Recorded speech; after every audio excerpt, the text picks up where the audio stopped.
New year రోజునే మీరు ఎందుకు ఈ సమ్మెకి మళ్ళీ చేయాలని అనుకుంటున్నారు? 31కి బంద్ అని ఇప్పుడు వాళ్ళకి తెలిసినప్పటికీ స్ట్రైక్ జరుగుతుంది, ఫ్లాష్ స్ట్రైక్ అని. 60,000 సంపాదించవచ్చు మీరు అని యాడ్స్ ఇస్తున్నారండి. 26 ఆర్డర్లు డెలివరీ చేస్తే 700 రూపీస్ ఇచ్చాడు అని చెప్పి 2 గంటలు పని చేద్దామని పోయే ప్లాట్ఫామ్ మీకు 6 గంటలు 8 గంటలు పని చేపిస్తుంది. ఎవరిదైనా జీతవేతం పెరుగుతుంది, ఇక్కడ తగ్గుకుంటూ వచ్చింది. 20% ఆఫర్ అని చూపించడం జరుగుతుంది. ఒక మంచి హోటల్లో బిర్యానీ మీకు 100 రూపాయలకి ఇస్తున్నారంటే దానికి కారణం ఏంటిది? ఆఫర్ పెట్టి దాల్మే కుచ్ కాలా ఆయన. ప్రతి డెలివరీ బాయ్ మీకు టిప్ అడగడండి, మీరు గమనించినారో లేదో. రిక్వెస్ట్ చేసిపోతాడు, ఒక నవ్వు నవ్వి సార్ ప్లీజ్ సార్ రేటింగ్ ఇవ్వండి అని అడుగుతాడు. రేటింగ్ వల్ల వాన్ని ఐడి బ్లాక్ అవుతుంటే, రేటింగ్ వల్ల వాళ్ళ ఉపాధి దెబ్బతినిపోతే, కొంతమంది మూర్ఖులు లిఫ్ట్లలో కూడా బోర్డు రాసి పెడతారు, ఈ డెలివరీ బాయ్లు లిఫ్ట్ యూజ్ చేయొద్దు, నడుచుకుంటూ వెళ్ళండి అని. హైటెక్ సిటీ, మాదాపూర్, గచ్చిబౌలా అండి, 20, 30 ఫ్లోర్లు. మరి ఎట్లా పోలుతారండి డెలివరీ బాయ్ పిల్లలు? హైదరాబాద్ లాంటి సిటీలో నడపాలి అంటే బైక్ చాలా పెద్ద ఛాలెంజ్ అండి. ఇంకొకటి ఏమంటుంది, ఇక ఫోన్లు మాట్లాడడం ఉంటుంది మాకు ఎక్కువ. ఆ లొకేషన్ ట్రాకింగ్ సరిగ్గా కాదు. మళ్ళీ ఫోన్లు కూడా విపరీతంగా వచ్చినారా ఏమైంది, ఎక్కడ ఉన్నారు. ఇవన్నీ ఎట్లా తెలుసా? మెంటల్ ఫిజికల్ స్ట్రెస్ ఉంటుంది. ఎందుకు పెట్టినావు ఈ 10 నిమిషాల డెలివరీ అని. వాడు పెట్టుకుంటే నువ్వు రాంగ్ పోతావా అని అడుగుతారు పోలీసు వాళ్ళు, మిత్రులు మాత్రం. పోకపోతే నా జీవితం ముడిపడి ఉంది అక్కడ. అందరికీ నమస్కారం. Welcome to Open Mic with Prem. దేశవ్యాప్తంగా గిగ్ వర్కర్లు ఈ నెల డిసెంబర్ 25న సమ్మెకు దిగారు. ఈ నెల 31న అంటే జనవరి 1 న్యూ ఇయర్కి ఒకరోజు ముందు మరొకసారి సమ్మెకు పిలుపునిచ్చారు. తమ సమస్యలను పరిష్కరించాలని కొన్ని డిమాండ్లను అయితే అగ్రిగేటర్ కంపెనీల ముందు ఉంచడం జరిగింది. ఈ ఉద్యమాన్ని యాక్టివ్గా ముందుకు తీసుకెళ్తున్నారు షేక్ సలావుద్దీన్. ఆయన Telangana gig and platform workers union ఫౌండర్గా ఉన్నారు. అలానే Indian federation of app based transport worker సంస్థకు జాతీయ ప్రధాన కార్యదర్శిగా ఉన్నారు. అలాగే ఆయనే దానికి కో-ఫౌండర్. ఈరోజు ఆయనతో ఈ గిగ్ వర్కర్ల సమస్య గురించి వివరంగా అడిగి తెలుసుకుందాం. నమస్తే అన్న, welcome to Open Mic with Prem. అసలు ఈ ఫస్ట్ ఆఫ్ ఆల్ డైరెక్ట్ టాపిక్లోకి వెళ్ళిపోదామన్నా. అసలు ఈ గిగ్ వర్కర్లు అంటే ఎవరు, వాళ్ళు ఇప్పుడు ఫేస్ చేస్తున్న సమస్యలు ఏంటి, మొన్న 25వ తారీఖున మీరు ఎందుకు సమ్మెకు పిలుపునిచ్చారు, అలాగే న్యూ ఇయర్ రోజునే మీరు ఎందుకు ఈ సమ్మెకి మళ్ళీ చేయాలని అనుకుంటున్నారు? First of all thank you so much స్టూడియోలో ఈ టాక్ గురించి చెప్తున్నాను, ఎందుకంటే విస్తూరంగా తెలియాలి జనాలకు కూడా. కాబట్టి ముఖ్యంగా 25వ తారీఖుకి ఇచ్చిన పిలుపు ఏదైతే ఉందో ఫ్లాష్ స్ట్రైక్, ఆ ఫ్లాష్ స్ట్రైక్లో మ్యాక్సిమంగా అందరు వర్కర్స్ పాల్గొనడం జరిగింది భారతదేశ వ్యాప్తంగా. సుమారుగాలో 40,000 మంది పాల్గొనడం జరిగింది. 50-60% వరకు ఆర్డర్స్ కూడా డిలే అయ్యడం జరిగింది లాంగ్ టైంలో. ఇది ఒక ఇంపాక్ట్ పడ్డది. జస్ట్ అది ట్రైలర్ ఉండే, పిక్చర్ అవి బాకీయే 31వ తారీఖుకి. 31వ తారీఖు కూడా ఎందుకు ఎన్నుకున్నామనంటే కస్టమర్కి ఇబ్బంది పెట్టాలనే కాన్సెప్ట్ మాది కాదు. ఫస్ట్ వెరీ క్లియర్, మా కాన్సెప్ట్ ఏంటిదంటే డిజిటల్ రూపంలోనే అగ్రిగేటర్ కంపెనీలకి బుద్ధి చెప్పాలనే దాంతో ముందుకు పోతున్నాం. ఇదే కంపెనీలు తన ఇష్టానుసారంగా ఐపీఎల్ వచ్చినప్పుడు, Dasara, Deepavali, Ramzan, Bakrid, Christmas, new year festival టైప్లో ఇష్టానుసారంగా వాళ్ళు రేట్లు ఇచ్చుకుంటూ పోతుంటారు. కస్టమర్ల దగ్గర దోసుకుంటూ పోతుంటారు. మాకేం చెప్తారు, పర్ ఆర్డర్ పైన మీకు 50 రూపాయలు ఇస్తాం, 60 రూపాయలు ఇస్తాం అని చెప్తారు. ఒకప్పుడు వాస్తవంగా ఈ కంపెనీలన్నీ కూడా ప్లాట్ఫామ్ కంపెనీలు, Swiggy, Zomato, Zepto, Blinkit, Amazon, Flipkart ఇట్లా చూసుకుంటూ పోతే అన్ని ఈ-కామర్స్ డెలివరీస్ అన్నీ కూడా 80 రూపాయలు ఇచ్చినాయి స్టార్టింగ్లో. దాని తర్వాత 60 రూపాయలకి వచ్చినాయి, మళ్ళీ దాని తర్వాత 40 రూపాయలకి వచ్చినాయి, మళ్ళీ 20 రూపాయలకి వచ్చినాయి. ఇప్పుడు 5 రూపాయలు, 10 రూపాయలు, 8 రూపాయల వరకు వచ్చినాయి ఒక ఆర్డర్కి. అంటే ఒక్క ఆర్డర్ 4 కిలోమీటర్లు కొట్టేటప్పుడు స్టార్టింగ్లో 80 రూపాయలు ఇచ్చి అలవాటు చేసి ఇప్పుడు అదే 4 కిలోమీటర్ల ఆర్డర్ 10 కిలోమీటర్లకు పోతుంది. అది ఇంకా 4 రూపాయలు, 10 రూపాయలు, 8 రూపాయలు ఇవ్వడం జరుగుతుంది. అంటే ఎంత దారుణంగా దోసుకుంటున్నారు చూడండి. రోజు రోజుకి వర్కర్లది పెరుగుతుండాలి. ఎవరిదైనా జీతవేతం పెరుగుతుంది, ఇక్కడ తగ్గుకుంటూ వచ్చింది. అందుకోసమే ఈ పోరాటం అనేది మొదలుపెట్టినాం. ఈ పోరాటం ఎందుకు చేస్తున్నాము అంటే దీనికోసం చేస్తున్నాం. గిగ్ వర్కర్ అంటే ఎవరని మీరు అడిగారు. మన భారతదేశంలో గిగ్ వర్కర్లకు ఫుల్ టైం వర్కర్లుగా భావించాలి. అదే వేరే కంట్రీస్లో గిగ్ వర్కర్ అంటే ఒక 2 గంటలు 3 గంటలు ఆ ప్లాట్ఫామ్ పైన పనిచేసేటోళ్ళకి గిగ్ వర్కర్లు అంటాం. కానీ మన ఇండియాలో ఎవరైనా సరే ఇన్ని రిపోర్ట్లు వెళ్ళినాయి. భారతదేశ వ్యాప్తంగా చాలా రిపోర్ట్స్ వెళ్ళినాయి. ప్రెసిడెంట్స్ ఆన్ వీల్ అని ఒక 10,000 మందితో సర్వే జరిగిన రిపోర్ట్ ఉంది. దాంతోపాటు వివి గిరి మన రీసెంట్గా చేసిన గవర్నమెంట్ ఇన్స్టిట్యూషన్ రిపోర్ట్ ఉంది. ILO రిపోర్ట్ ఉంది. భారతదేశంలో ఎవ్వరు కూడా 8-10 గంటల కంటే తక్కువ చేసిన గిగ్ మరియు ప్లాట్ఫామ్ కంపెనీల పైన వర్కర్లు చాలా తక్కువ మంది ఉన్నారు. ఓకే. ఎక్కువ మంది దానిపైన ఇంకా ఎక్కువ పని చేసేటోళ్ళే ఉన్నారు. అది ఓలా, ఊబర్ క్యాబ్ డ్రైవర్లు, ర్యాపిడో క్యాబ్ డ్రైవర్లు కావచ్చు, డెలివరీ బాయ్లు కావచ్చు. అంటే గిగ్ వర్కర్ ఎట్లా అయింది అది?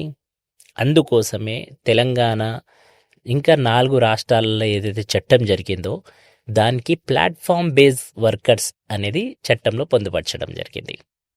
ఏ ప్లాట్ఫామ్ పైన అయినా సరే వెళ్ళి పని చేస్తే ఆ ప్లాట్ఫామ్ వర్కర్కి వస్తుంది. గిగ్ వర్కర్ అనడం వల్ల బ్రాడ్గా 1 గంట 2 గంటల పరిధిలోనే కాదు, మేము ఎక్కువ శాతం పనిచేస్తున్నాం, ఎక్కువ గంటలు పనిచేస్తున్నాం ప్లాట్ఫామ్ కంపెనీల పైన పోయి. ఇది ఈ మూమెంట్కి తేదానికోసం ఇప్పుడు కంపెనీలు ఏదైతే ఉందో ఏదైతే ఆఫర్స్ పెట్టి విచ్చలవిడిగా ఇప్పుడు చూడండి, నిన్నటి నుంచి ఒక్కొక్క కంపెనీ ఇక ఇప్పుడు 31 తారీఖుకి బంద్ అని 25 తారీఖుకి షగా తగిలింది కదా, 31కి బంద్ అని ఇప్పుడు వాళ్ళకి తెలిసినప్పటికీ స్ట్రైక్ జరుగుతుంది, ఫ్లాష్ స్ట్రైక్ అని. 60,000 సంపాదించవచ్చు మీరు అని యాడ్స్ ఇస్తున్నారండి.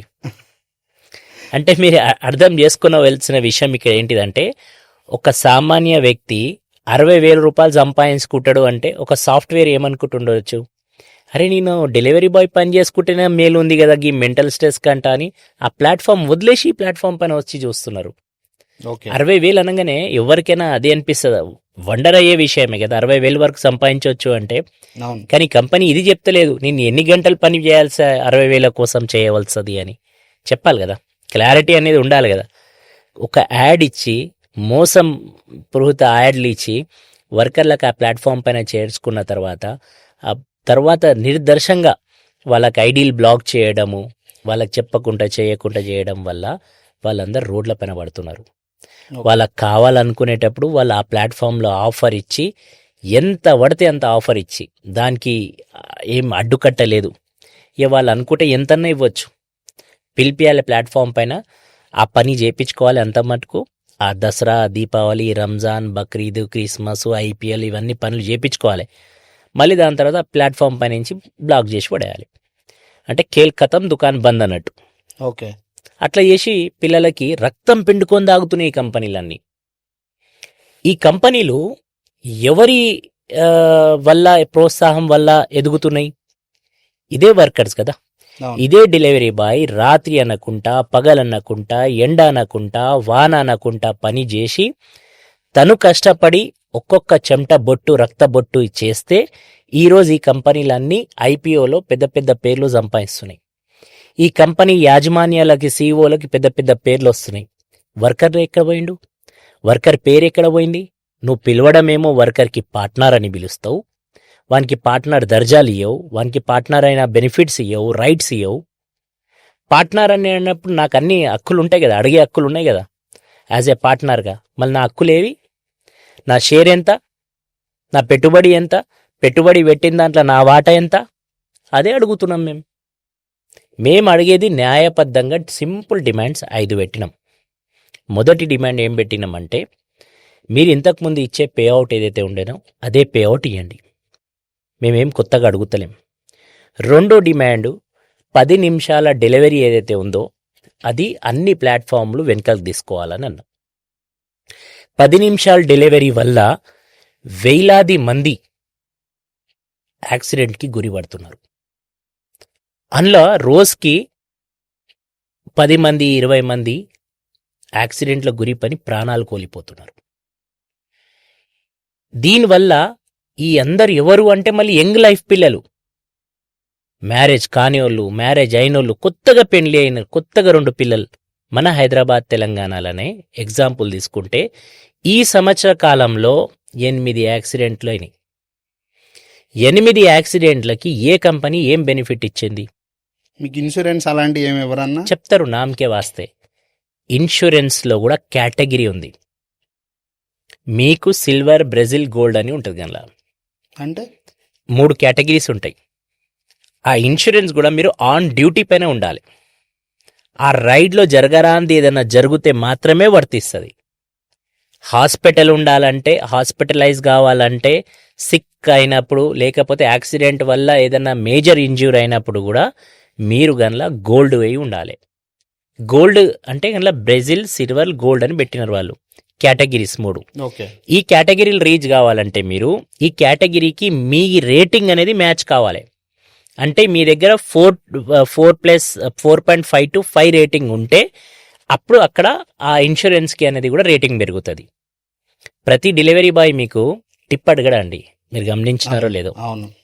రిక్వెస్ట్ చేసిపోతాడు, ఒక నవ్వు నవ్వి, సార్ ప్లీజ్ సార్ రేటింగ్ ఇవ్వండి అని అడుగుతాడు. రేటింగ్ వాని హక్కు కూడొద్దు, వాంది ఇన్సాఫ్ చేయాలి, వానికి న్యాయం చేయండి. రేటింగ్ వల్ల వాన్ని ఐడి బ్లాక్ అవుతుంటే, రేటింగ్ వల్ల వాళ్ళ ఏమంటారు రోడ్ల పైన పడుతుంటే, రేటింగ్ వల్ల వాళ్ళ ఉపాధి దెబ్బతినిపోతే ఈ రేటింగ్ దేనికోసం అని నేను అడుగుతా. ఈ 10 నిమిషాల డెలివరీ వల్ల ఎవరికైనా సరే అంబులెన్స్ రాని పక్షంలో ఈ ట్రాఫిక్లలో 10 నిమిషాలలో నీకు ఫుడ్ అందకపోతే, గ్రాసరీ అందకపోతే నీకు మునిగిపోయింది ఏముంది? కస్టమర్లు వాస్తవంగా దేవుళ్ళండి. కస్టమర్ గిన్లో ఫుల్ సపోర్ట్ చేస్తున్నారు చాలామంది. కొంతమంది కస్టమర్లు ఆఫర్ కోసం, వాళ్ళు ఇచ్చే ఆఫర్ కోసం 10 నిమిషాల్లో డెలివరీ కాకపోతే ఒక 5 నిమిషాలు 6 నిమిషాలు ఎక్స్ట్రా అయిపోతే దానికి రివర్స్గా కంపెనీ పైన చేస్తే, రిమార్క్ చేస్తే నాకు డెలివరీ లేట్ వచ్చిందని పెడితే ఆ పైసలు డెలివరీ బాయ్ జేబు నుంచి కోసి కస్టమర్కి ఆఫర్ రూపంలో ఇస్తారు. ఇది ఎంత అన్యాయం అండి! ఇది ఇచ్చే 20 రూపాయల్లో కూడా మళ్ళీ 20 రూపాయల్లో కూడా వన్ పెనాల్టీ 30 రూపాయలు వేస్తాడు వాడు. అంటే ఇంకా ఎక్స్ట్రా. నీకు ఎవడు ఇమ్మన్నాడు భయ్? 10 నిమిషాల్లో డెలివరీ నీకు ఇమ్మన్నాడు ఎవడు? నాకు అడిగినవా? నాతోని ఒప్పందం రాసుకున్నావు 10 నిమిషాల డెలివరీ అయితేనే నేను తీసుకుంటా అని? లేదే. నువ్వు నాతోని ఏమనుకొని చాకరీ చేయించుకుంటున్నావు? నేను రోబోనా? కాదు కదా, నేను మనిషిని కదా. నాకు కూడా మానవత్వం ఉంది, నేను కూడా ఒక మనిషిని కదా. అందుకోసమే ఈ పిల్లలందరూ మీరు చూడండి రాంగ్ రూట్లో వెళ్తుంటారు, సిగ్నల్స్ జంప్ చేస్తుంటారు, వెనకాల ముందు ఏం చూడరు. ఖాళీ ముందు గూగుల్ ఎట్లా కనిపిస్తుంటుంది మా వానికి అట్లా పోతూనే ఉంటాడు గూగుల్ పట్టుకొని. ఆ గూగుల్ లొకేషన్ పెట్టేది కూడా ఎట్లా అయిపోయిందంటే ఇవాళ రేపు నావిగేషన్ కూడా మీరు ఈ చౌరస్తా పైన వేసి పెడితే చౌరస్తా దగ్గర చౌరస్తా దగ్గర పోయిన తర్వాత మళ్ళీ చిన్న చిన్న గల్లీలు 2-3 ఉంటాయి. ఆ గల్లీ లొకేషన్ పడదు కాబట్టి వాళ్ళు వేయరు. దానికి ఒక రోడ్ ఉంటుంది అడ్డుకట్ట, దానికి తిరిగిపోవాలి. మళ్ళీ నేను 2 కిలోమీటర్లు పోవాలి తిరిగి. సాధ్యమవుతుందా? కొంతమంది మూర్ఖులు, అందరికీ నేను కొంతమంది మూర్ఖులు లిఫ్ట్లలో కూడా బోర్డు రాసి పెడతారు, ఈ డెలివరీ బాయ్లు లిఫ్ట్ యూజ్ చేయొద్దు, నడుచుకుంటా వెళ్ళండి అని.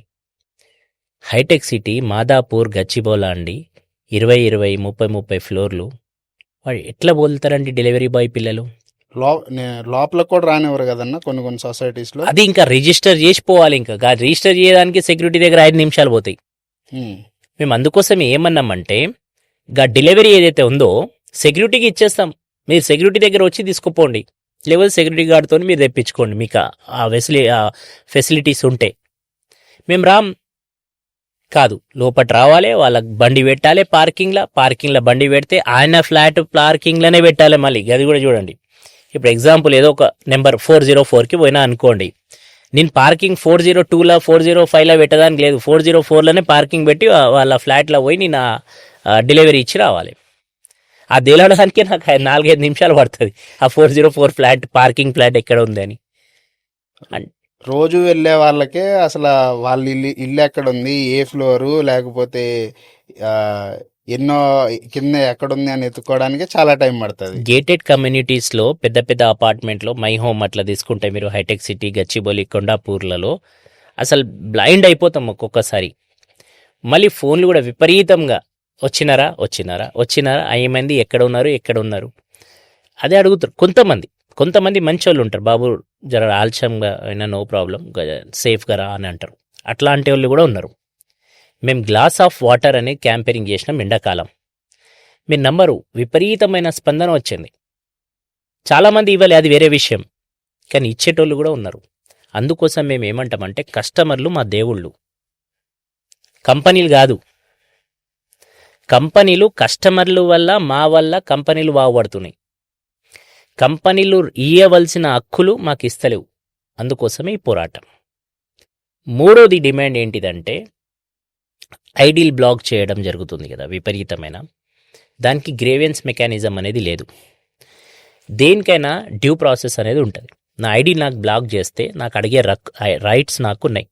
దేనికోసం బంద్ చేసినావు, బ్లాక్ చేయడానికి కారణం ఏంటిది, ఎందుకంటే నేను అక్కడ ఉపాధి కోల్పోయినా దానివల్ల నాకు నష్టం జరుగుతుంది. కాబట్టి మీరు కస్టమర్ నా కోసం ఏదైనా కామెంట్ చేసిండు అనుకుందాం, బ్యాడ్ కామెంట్ చేసినారు, ఆ ఏం కామెంట్ చేసినారని తెలుసుకునే రైట్స్ లేవా నాకు? నేను చేసినానా లేనా నాకన్నా తెలియాలి కనీసం.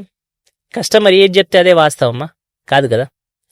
ఇట్లా చాలామంది ఐడిల్ బ్లాక్ చేయడం జరుగుతుంది ప్లాట్ఫామ్స్. అందుకోసమే ఐడిల్ బ్లాక్ అని చెయ్యొద్దు, చేస్తే డ్యూ ప్రాసెస్ ఉండాలి, దానికి ట్రాన్స్పరెన్సీ ఉండాలి అనేది పెట్టినాం. నాలుగో డిమాండ్ ఏం పెట్టినామంటే అల్గరిథం అంటే ఏంటిదంటే, ఇప్పుడు ఎగ్జాంపుల్ ఒక రెస్టారెంట్ ఉంది, బవర్చి తీసుకుందాం, లేకపోతే ప్యారడైసే తీసుకుందాం. అక్కడ నేను ఒక హాఫ్ అన్ అవర్ నుంచి వెయిట్ చేస్తున్నా, నాతో పాటు ఇంకో మిత్రులు ఇప్పుడే వచ్చి లాగిన్ చేసుకున్నారు. ఫస్ట్ నాకు రావాలా వాళ్ళకి రావాలా? ఫస్ట్ సర్వ్ అవ్వాలి కదా. హాఫ్ అన్ అవర్ నుంచి నేను వెయిట్ చేస్తున్నా కాబట్టి నాకు ఫస్ట్ రావాలి. నాకు రాదు.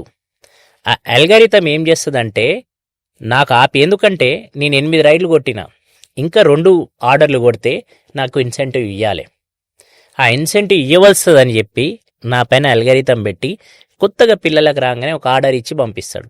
అట్లా ఒక 2-3 ఆర్డర్లు వానికి ఇచ్చేవాడు, వాళ్ళు చల్లబడతారు. మళ్ళీ వాళ్ళు పడే వరకు ఇంకొక కొత్తలు రాగానే మళ్ళీ వాళ్ళకి, ఆ విధంగా అనేది వీళ్ళు దోసుకుంటూ పోతారు వాళ్ళకి. ఇప్పుడు నేనేం చేస్తాను, ఆ ప్లాట్ఫామ్ పైన నిలబడి 2 ఆర్డర్ల కోసం కొడితే ఇన్సెంటివ్ వస్తుందని 3 గంటలు నిలబడ్డా. ఎందుకు లేకపోతే ఇన్సెంటివ్ లేకపోతే నేను విసుకొచ్చి వెళ్ళిపోతా. ఎందుకంటే నా దగ్గర ఓపికే ఉండదు. హైదరాబాద్ లాంటి సిటీలో నడపాలి అంటే బైక్ చాలా పెద్ద ఛాలెంజ్ అంది. ఆ ఓపిక నశించిపోతుంది. ఇంకొకటి ఏమంటుంది, ఫోన్లు మాట్లాడడం ఉంటుంది మాకు ఎక్కువ, ఆ లొకేషన్ ట్రాకింగ్ సరిగ్గా కాదు. ఇవన్నీ ఎట్లా తెలుసా, మెంటల్ ఫిజికల్ స్ట్రెస్ ఉంటుంది డెలివరీ బాయ్ పైన. అది ఎవరు గమనించారు, ఎవరు ఆలోచించారు దానిపైన. ఇప్పుడు మన యంత్రాంగం కూడా ఎట్లా అయిపోయిందంటే అడ్మినిస్ట్రేషన్లలో పోలీసు వాళ్ళు చాలాన్లు వేయడం మట్టుకే పరిమితం అయిపోయినారు తప్ప సమస్యలకి పరిష్కార దిశగా ముందుకు పోవాలనే చిత్రశుద్ధి లేకపోయింది. ఎందుకు చెప్తున్నా ఈ మాట అంటే, నేను ఏ అధికారులు కూడా పోలీస్ డిపార్ట్మెంట్లో, ట్రాఫిక్లో, అలాగే రోడ్ సేఫ్టీ పైన, ఇప్పుడు రోడ్ సేఫ్టీ మంత్ కూడా వస్తుంది, ఏదో మీటింగ్ పెట్టినామా పోయినామా అంటే కాదు. పోలీస్ డిపార్ట్మెంట్ ఆ డేటా, ఎంతమంది యాక్సిడెంట్కి గురవుతున్నారు, ఎట్లయితే బెంగళూరు పెట్టిందో ఆ విధంగా మనం పెట్టి, ఆ అగ్రిగేటర్ కంపెనీస్ ఏవైతే ప్లాట్ఫామ్ కంపెనీస్ ఉన్నాయో వాళ్ళ పైన మీరు యాక్షన్ తీసుకోవాలి. ఎందుకు పెట్టినావు ఈ 10 నిమిషాల డెలివరీ అని. వాడు పెట్టుకుంటే నువ్వు రాంగ్ పోతావా అని అడుగుతారు పోలీసు వాళ్ళు, మిత్రులు మాతోని. పెట్టుకుంటే పోయినావా అంటే, పోకపోతే నా జీవితం ముడిపడి ఉంది అక్కడ. నాకు నా భార్య పిల్లలు ఎదురు చూస్తున్నారు, నా ఐడి బ్లాక్ అయిపోయింది, లేకపోతే రేటింగ్ తక్కువ వస్తే నేను ఎవరికి అడగాలి? నా ప్రాణం పోతుండొచ్చు, నేను ప్రాణంకి త్యాగం చేసి ప్రాణంకి త్యాగంలో పెట్టుకొని నేను రాంగ్ రూట్ పోతున్నా. నాకు తెలుసు కదా రాంగ్ రూట్ ఎందుకు పోతున్నా అంటే, నాకు తెలుసు నేను తప్పు చేస్తున్నా అని నాకు తెలుసు. అయినప్పటికీ కూడా నా బాధ్యతలు నేను కోల్పోయి నాకు టార్గెట్ కోసమో, లేకపోతే నేను 10 నిమిషాల్లో ఆ డెలివరీ ఇవ్వాలనే పెయిన్తో నేను పోవడం జరుగుతుంది తప్ప ఏదో నేను ఏం బాధ్యత లేకుండా పోవడానికి అనేది కాదు. ఇది నేను చాలామంది డెలివరీ బాయ్లతో అడగడం జరిగింది. వాస్తవంగా అడిగిన, ఎందుకు మనం సిగ్నల్స్ బ్రేక్ చేస్తున్నాం, ఎందుకు మనం రాంగ్ రూట్స్ పోతున్నాం, ఇది పోవద్దు, దీనివల్ల సేఫ్ కాదు అని చెప్తే, అన్న మీకు తెలియదన్నా మా ఇష్యూ ఇది అని నేను అడిగిన 100 డెలివరీ బాయ్ల 99 డెలివరీ బాయ్ల ఇదే జవాబు వచ్చింది. మేము కావాలని పోయే విధంగా మాకు ఈ కంపెనీలు ప్రోత్సహిస్తాయి. పోకపోతే అంత పెద్ద యూటర్న్ వచ్చి పోయే వరకు, ఆ ట్రాఫిక్లో పోయే వరకు నా 10 నిమిషాలు అక్కడికే వెళ్ళిపోతుంది. నేను రీచ్ కాలేను, నా రేటింగ్ దెబ్బతింటుంది, నా ఐడి బ్లాక్ అవుతుంది. పోలీసు వాళ్ళు జాబ్ ఇస్తారా? నువ్వు ఇస్తారా? వేస్తే పెనాల్టీ వేస్తుండొచ్చు, 500 1000 రూపాయల. పోనీయండి, ఆ రోజు మా లక్ లేదనుకుంటాం, ఆ దినం ఆమ్దాని పోతుంది అనుకుంటాం, కానీ నా జీవితం ముడిపడి ఉంది దాంతోనే అని అంటాడు. అది వాళ్ళ పెయిన్ అండి. ఆ పెయిన్కి అర్థం చేసుకునేటోళ్ళు ఎవరు? డిపార్ట్మెంట్ కౌన్సిలింగ్ చేయాలి. మనం ఎంత చెప్తాం, మేము యాజ్ ఎ యూనియన్స్ మా బాధ్యత పోలీస్ డిపార్ట్మెంట్ కంటే 3 రెట్లుగా మాకు ఎక్కువ ఉంటుంది. మేము ప్రతిసారి అవేర్నెస్ క్రియేట్ చేస్తుంటాం, వర్క్షాప్స్ పెడుతుంటాం. దీనివల్ల ఎంతో హెల్మెట్ పెట్టుకోండి అవన్నీ. సార్ ఎన్నిసార్లు హెల్మెట్ పెట్టుకోవాలి, ఎన్నిసార్లు తీయాలి? కస్టమర్ పోయే వరకు 10 సార్లు ఫోన్ చేస్తారు, 10 సార్లు హెల్మెట్ తీయాలి పెట్టాలి, ఎక్కడ పెట్టగలుగుతాం? అదొక్క బాధ. రెండో బాధ, హెల్మెట్ పెడితే మేము సైడ్లు సరిగ్గా చూడలేం. హెల్మెట్ పెట్టినాం అనుకోండి, మాకు ఏమి వినిపించదు, ఎందుకంటే వాళ్ళు కంటిన్యూస్గా ఫోన్ చేసేటప్పుడు ఆ హెల్మెట్ తీసి మాట్లాడేటప్పటికి మళ్ళీ వాళ్ళకు కూడా అది ప్రాబ్లం క్రియేట్ అవుతుంది. ఎన్ని ప్రాబ్లం వాళ్ళు ఎదుర్కొంటున్నారు. ఆ ఎదుర్కొంటున్న ప్రాబ్లం పోలీసు వాళ్ళు ఏం చెప్తారు? ఎప్పుడన్నా మీటింగ్ పెడితే ఆ మీటింగ్లో వస్తారు, ఏ బాబు అయిపోయిందా, నా మీటింగ్ అయిందా, హెల్మెట్ పెట్టుకోవాలి, రాంగ్ రూట్ పోవద్దు, అది పోవద్దు, రేపటి నుంచి అందరు రూల్స్ పాటించాలి, అయిపోయిందా మీటింగ్? కాదు కదా. ఇన్ని కౌన్సిలింగ్ చేసి వాళ్ళ కౌన్సిలింగ్తో వచ్చిన అవుట్కమ్ స్టేక్ హోల్డర్ మీటింగ్ జరపాలి. ఇటు కంపెనీలకు ఇటు యూనియన్లకు గుసబెట్టి మాట్లాడి, దీనివల్ల ఇంత అనర్థం జరుగుతుంది, ఇంత ప్రాబ్లం క్రియేట్ అవుతుంది అని చెప్పాలి. అప్పుడు ఏమవుతుందంటే దానికి సొల్యూషన్ దొరుకుతుంది. లేకపోతే ఇంపాసిబుల్. మనం సొల్యూషన్ వెతకకపోతే చాలాన్లు వేసుకుంటూ పోతుంటే, లేకపోతే వీళ్ళకి ఇట్లనే వదిలేస్తుంటే కాదు. బాధ్యత నాది ఎంత ఉందో, డిపార్ట్మెంట్ది ఎంత ఉందో వాళ్ళది కూడా అంతే ఉంది. కానీ ఆ బాధ్యత తెలిసే విధంగా మనం అందరం కూడా ప్రోత్సహించాలి, తెలియచేయాలి. ఐదో డిమాండ్ వచ్చే వరకు మేమేమంటున్నామంటే గ్రేవియన్స్ మెకానిజం. మేమేదన్నా చెప్పుకోవాలంటే మాకెక్కడ కూడా ఒక గ్రేవియన్స్ అనేది లేదు. ఏదైనా ఎగ్జాంపుల్, నా ఐడి బ్లాక్ అయింది, నేను ఎవరికి పోయి చెప్పుకోవాలి? కంపెనీ నా మాట వినదు, ప్రభుత్వం నా మాట వినదు, నేను ఎవరికి చెప్పుకోవాలి? దానికోసం వాళ్ళ దగ్గర ఒక వెసులుబాటు కలిగించాలి. మా మాట విని మా మాటకు జవాబు రూపంలో వచ్చేటట్టుగా. దాంతోపాటు మాకు సోషల్ సెక్యూరిటీ కూడా కల్పించాలి. అది ప్రధానంగా వాళ్ళ లక్ష్యం. అది ప్రతి ఒక్కరు కామన్, అది ఉండాలి. అది లేకపోతే ఉండదు. సామాజిక భద్రత కల్పించే బాధ్యత మన అందరిది, ఏ కంపెనీ అయినా సరే. అది వాళ్ళు కోల్పోతున్నారు. ఇందుకోసమే రాష్ట్ర ప్రభుత్వాలతో కేంద్ర ప్రభుత్వాలతో బ్యాక్ టు బ్యాక్ కొట్లాడి కేంద్రంలో చట్టము వీళ్ళ కోసం సోషల్ సెక్యూరిటీ తీయడం జరుగుతుంది. రాష్ట్రంలో కూడా తెలంగాణ రాష్ట్రం రీసెంట్గా క్యాబినెట్ బిల్ అప్రూవల్ అయింది. గిగ్ మరియు ప్లాట్ఫామ్ వర్కర్ల కోసం, వాళ్ళ కోసం కూడా ఒక చట్టము, వాళ్ళ కోసం ఒక బోర్డు, వాళ్ళ కోసం ఒక వెల్ఫేర్ స్కీమ్స్ రానున్న రోజుల్లో ఇప్పుడు అసెంబ్లీలో బిల్ టేబుల్ అవుతుంది. అయినాక ఈ స్కీమ్స్ అన్నీ వస్తాయి. వచ్చేలోపు ఎన్నో ప్రాణాలు పోతున్నాయి, ఎంతోమంది యాక్సిడెంట్లకు గురి అవుతున్నారు, ఎంతోమంది ఐడీలు బ్లాక్ అవుతున్నాయి, ఎంతోమంది రోజు ఆ పేమెంట్ సరిగా లేదు అని కొట్లాడుతున్నారు.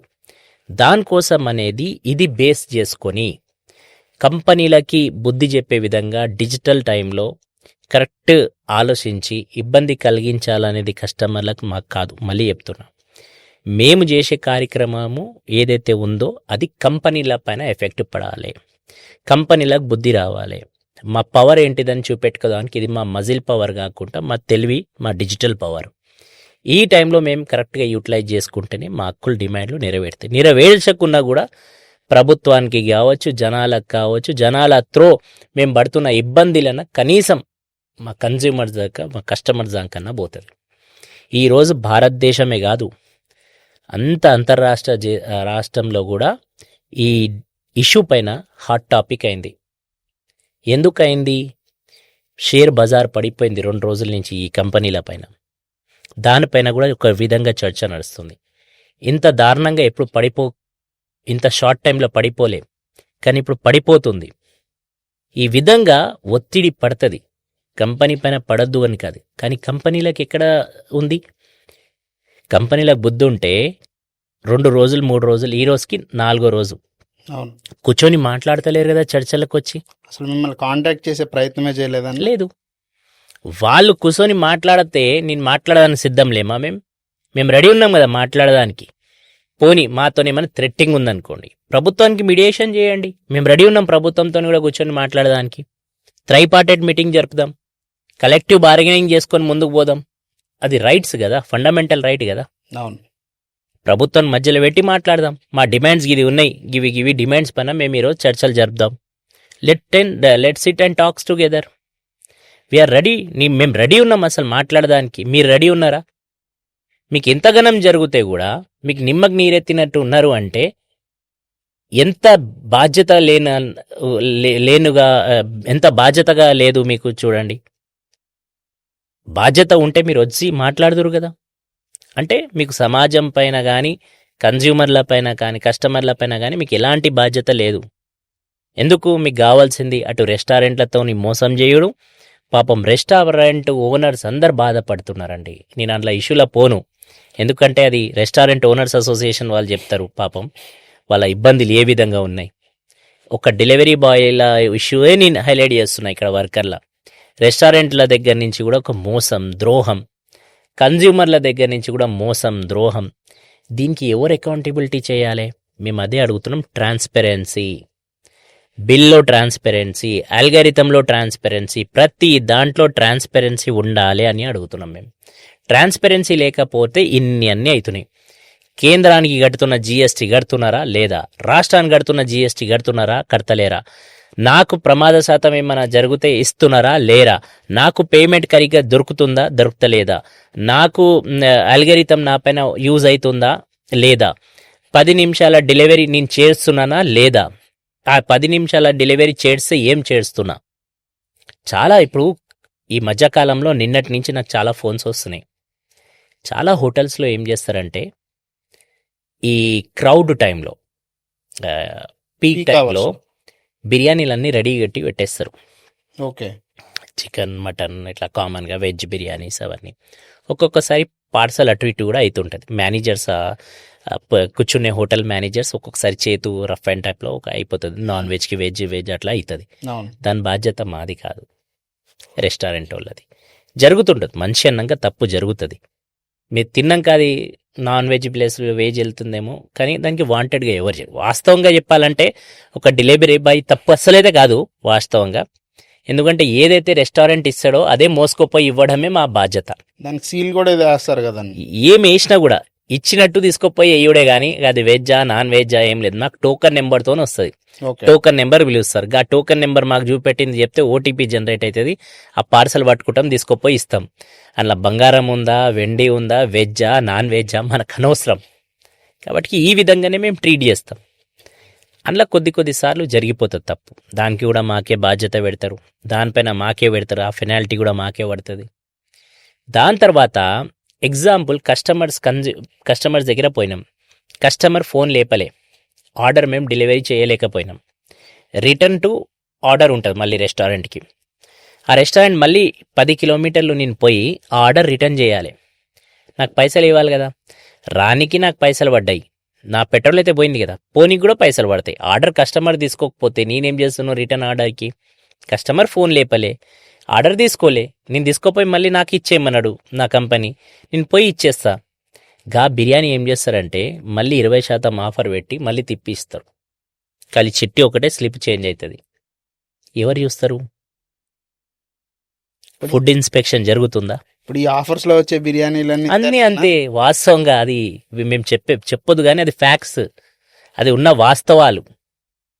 మీరు పోయి చూస్తే దొరుకుతుంది మీకు. అది ఒక గంట సేపు ఏదైనా పెద్ద క్రౌడ్ ఉన్న రెస్టారెంట్లలో మీరు నిలబడి చూడండి. ఎందుకు ఆఫర్ ఇస్తారండి? మీకు ఒక ఆఫర్ 20% ఆఫర్ అని చూపించడం జరుగుతుంది. 20% ఆఫర్ అంటే దాని సెన్స్ ఏంటిది? ఒక మంచి హోటల్లో బిర్యానీ కేఫ్ బహార్లో తీసుకున్నాం. మీరు 120 రూపాయల బిర్యానీ మీకు 100 రూపాయలకి ఇస్తున్నారంటే దాని కారణం ఏంటి? ఇది ఆఫర్ పెట్టి దాల్మే కుచ్ కాలా ఆయన ఇదే ఉంది. ఎప్పుడైనా సరే నేను అనేది ఏంటిదంటే అదే హోటల్కి పోయి తింటే మీ ముందు పెట్టిన డిష్ పైన మనకి నమ్మకం ఉండదు. అక్కడ ఎన్నో విధాలుగా చూస్తాం మనం. కానీ ఒక ఆర్డర్ మన దగ్గరికి వచ్చే వరకు అందులో ఏముంది ఏం లేదు, అది ఎప్పటి ఫుడ్ ఏంటిది అంటే, నేను ఇక్కడ మళ్ళీ చెప్తున్నా, హోటళ్ళకి తప్పు పెట్టడానికి లేదు. హోటల్ వాళ్ళు కూడా ఒక్కసారి ఫుడ్ వాళ్ళ దగ్గర నుంచి ఎగ్జిట్ అయిపోతే వాళ్ళ బాధ్యత అయిపోయినట్టే. కానీ అదే బాధ్యతకి వీళ్ళు ఏం చేస్తున్నారంటే వాళ్ళ దగ్గర కొత్త రివైజ్ తీసుకొచ్చి ఆర్డర్ మళ్ళీ రిటర్న్ రెస్టారెంట్కి పంపించి ఆ రెస్టారెంట్ దగ్గర ఆర్డర్ పెట్టి మళ్ళీ దానికి తక్కువ రేట్లో అమ్మడము, అమ్మిన పైసలు వీళ్ళు పెట్టుకోవడము కంపెనీలు. ఈ విధంగా చేయడం వల్ల ఈ బిజినెస్లో కూడా హెల్త్ ఇష్యూస్, హెల్త్ ఫ్యాక్ట్స్ అలా జరిగిపోతున్నాయి. దీనిపైన health department, food safety department చర్యలు తీసుకుంటే ఇవన్నీ దొరుకుతాయి. ఇంతేకాదు, మీకు ఇంకొక గమ్మత్తైన విషయం చెప్తా. గత 2-3 నెలల కింద మీకు గుర్తుకుండొచ్చు, రామంతాపూర్ దగ్గర నుంచి స్టార్ట్ అయింది. జెప్టోలో డార్క్ స్టోర్లో స్ట్రైక్ జరిగింది. చాలామంది పిల్లలకి ఇతరే టార్చర్ చేస్తే హెల్త్ డిపార్ట్మెంట్కి నేను చెప్పడం జరిగింది, ఫుడ్ అండ్ సేఫ్టీకి. వాళ్ళు ఇన్స్పెక్షన్ చేశారు. చేస్తే మీరు నమ్మరు, ఫ్యాక్ట్స్ చాలా ఇన్స్టామార్ట్స్లలో, వేర్ హౌజెస్లో ఎక్స్పైరీ అయిపోయిన ప్రోడక్ట్స్, పప్పులు కావచ్చు, ఉప్పులు కావచ్చు, అమూల్ కావచ్చు, బటర్స్, ఇవన్నీ డేట్ అయిపోయినాక కూడా వాళ్ళు అమ్ముతున్నారు. కానీ మన నమ్మకం ఏముంటుంది? మన నమ్మకం వాళ్ళు డేట్ చూసేస్తారని మనం సింపుల్గా ఏదైనా యూజింగ్లో తీసేసుకుంటాం.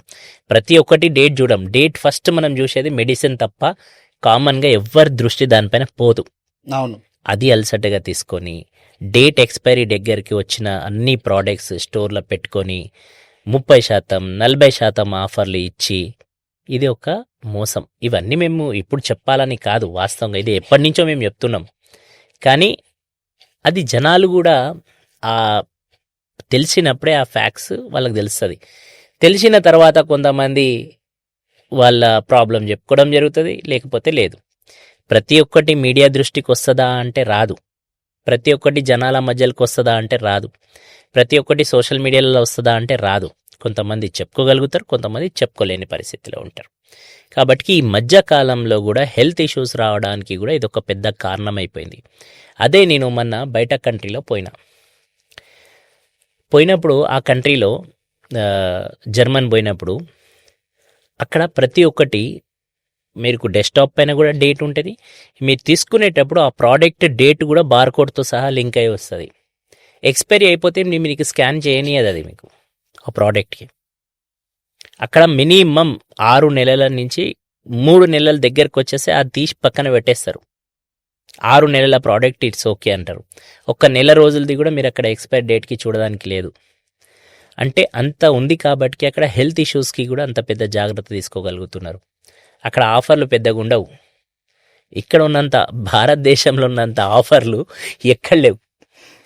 అది కాంపిటీషన్ క్రియేషన్ పెట్టుకొని మీరు ఏమైనా చేసుకోండి, మాకు సంబంధం. నేను వాళ్ళ బిజినెస్లో పోదలుచుకుంటాను, అది నా ఇంట్రెస్ట్ కాదు. కానీ ఈ జరుగుతున్న ఫ్యాక్ట్స్ ఏవైతే ఉన్నాయో అవి జనాల మధ్యలో తెలియవలసిన అవసరం ఉంది. ఈ ఫ్యాక్ట్స్ మీరు ఎప్పుడు కూడా చూస్తేనే తెలుస్తుంది. ఇవన్నీ మీరు ప్రతి ఒక్కరి దృష్టి పెడితేనే అప్పటి నుంచి మీకు తెలుస్తుంటుంది. దృష్టి పెట్టకన్నప్పుడు అవన్నీ మనకు అన్ని కరెక్ట్గా అనిపిస్తాయి. దృష్టి పెట్టిన తర్వాత దానిపైన స్పెషల్గా ఏది జరుగుతుంది అనేది మనకు తెలుస్తుంది. కాబట్టి హెల్త్ రిలేటెడ్ కూడా వచ్చినప్పుడు కూడా ఈ కామర్స్ ద్వారా కానీ, లేకపోతే ఫుడ్ డెలివరీస్లో కానీ, ఈ ఆఫర్లకు మనం ఎక్కువ లొంగిపోకుండా ఆఫర్ పెట్టేదాని వెనకాల ఎన్ని కారణాలు ఉన్నాయనేది కూడా మనం కొద్దిగా ఆలోచించుకోవాల్సిన అవసరం కూడా కన్జ్యూమర్స్కి ఉంది.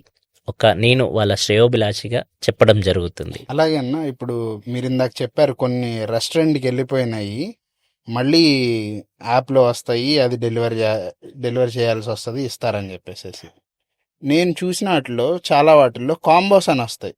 సో ఈ కాంబోస్ ఎవరన్నా ఆర్డర్ చేసి క్యాన్సిల్ చేస్తే అది కాంబో అని డిస్ప్లే చేస్తారు యాప్లో. ఇది ఒక క్వశ్చన్. చూడండి, అదే అంటున్నా, మార్కెట్ డిమాండ్ అండ్ సప్లై పట్టి ఉంటుంది. ఎగ్జాంపుల్, నేను ఒక 100 చాయ్లు మన హోటల్ నుంచి ఆర్డర్ చేశాను అనుకోండి, నీలఫర్ హోటల్ నుంచి ఆర్డర్ చేశాను. సారీ, ఈ పేర్లన్నీ కోడింగ్ అంటే ఒక ఎగ్జాంపుల్ కింద చెప్తున్నా. ఆ హోటల్లో నేను పెట్టిన 50 ఛాయలు మళ్ళీ ఏదో నా మూడ్ అయిపోయి వద్దనుకొని నేను క్యాన్సిల్ చేసుకున్నా. కానీ అక్కడ 50 ఛాయలు నావి రిజర్వ్ అయిపోయినాయి అన్నట్టు. ఆ 50 ఛాయలు నేను ఏం చేయాలి? ఏం చేయలేను కదా. ఇమ్మీడియట్గా సెకండ్లో ఆఫర్లో మారుస్తాను నేను, ఎందుకంటే నాకు ప్లాట్ఫామ్ చేతిలో ఉంది కాబట్టి. 50 ఛాయలు 50% డిస్కౌంట్ అనగానే కూర్చున్న జాగాలో ఎవరైనా అరే ఆఫర్ మంచిగా ఉంది కదా అని తెప్పించుకుంటారు, తాగుతారు. అది చాయ్ హోటల్ తప్పు కాదు, ప్లాట్ఫామ్. ఎందుకంటే అది ప్లాట్ఫామ్ ఆల్రెడీ అక్కడ రిజర్వ్ చేసుకుంది కాబట్టి. అది తక్కువనా ఎక్కువనా అది ఎవరు ఎట్లా డిసైడ్ చేసుకోవాలని వాళ్ళది ఉంటుంది. అలా కొన్ని సార్లు ఒక పెద్ద పెద్ద ఫంక్షన్స్, పార్టీస్, కిట్టి పార్టీస్ ఫ్యామిలీస్లో జరుగుతున్న సమయం చాలా ఉంటుంటాయి. స్నాక్స్ కానీ అది కానీ కొన్నిసార్లు స్టక్ అయిపోయి ఆగిపోవడం వల్ల అట్లా పోయినప్పుడు కూడా మేబీ కాంబో ప్యాక్ అట్లాంటి ఆఫర్స్ ఏదైనా ఇచ్చి ప్యాక్ చేసే దాంట్లో పెట్టొచ్చు. లేదా కాంబో ప్యాక్ అనేది కూడా మ్యాక్సిమంగా ఇవాళ రేపు ఉన్నది, చాలా జాగ్రత్త దొరుకుతున్నాయి. అలాంటి ప్యాక్స్ కూడా ఉండొచ్చు. ఓకే. ఎందుకంటే మనం ఉన్న ఫ్యాక్ట్స్ చెప్పుకోవడం మంచిది. అర్థమైంది. తెలియని దాని గురించి అబద్ధాలు చెప్పి బయట పెట్టేదానికంటే తెలిసినది నిజం నిర్భయంగా చెప్పడం చాలా మంచి పని. ఆ విధంగా 2 మోసాలు కూడా జరగవచ్చు. ఒకటేమో క్లియర్గా ఉన్న జెన్యూనిటీ ఇవ్వచ్చు, రెండోది వాళ్ళ దగ్గర ఆర్డర్ స్టోరేజ్ ఎక్కువ ఉండి ఆ కాంబో దానికి కింద కిట్ తయారు చేసి ఇవ్వడానికి కూడా ఇవ్వచ్చు. కొన్నిసార్లు అన్లిమిటెడ్ కూడా ఇస్తాడు. లైక్ ఆన్లైన్లో మనం బుక్ చేసుకొని కూడా పోతుంటాం చాలా మటుకు. బుక్ చేసినప్పుడు కూడా అన్లిమిటెడ్ ఫుడ్ అని ఆఫర్ ఇస్తాడు, సిట్టింగ్ కెపాసిటీలో పెట్టి రిజర్వ్ చేసుకొని. అట్లాంటి అవకాశాలు కూడా కొన్ని యాప్స్ల ద్వారా ఉన్నప్పుడు కూడా అవి అన్నీ వర్తిస్తుంటాయి అన్నట్టు. మీరు అనొచ్చు, సలావుద్దీన్ భాయ్ మళ్ళీ గిట్లా ఎట్లా ఈ మోసానికి అరికట్టగలుగుతాం అనేది. అది మీరు కానీ నేను కానీ అక్కడ ఎవ్వరు 24 గంటలు ఉండి చూడలేం ఆ ఫ్యాక్ట్స్ ఎవరైనా సరే. ఆన్లైన్ అనేది ఒక ఆన్లైన్ డిజిటల్ అంతే. నమ్మవలసిందంటే నమ్మవలసిందే, గుడ్డిగా నమ్మవలసిందంటే కళ్ళ ద్వారా మనం చూసి నమ్మవలసిన విషయాలు. అందుకోసమే ఇవన్నిటి కూడా ఇప్పుడు చాలా మోసాలు ఆన్లైన్లో జరుగుతున్నాయి కదా, వివిధ వల్ల. అలాంటిది కూడా ఇది ఒక మోసం అన్నట్టు.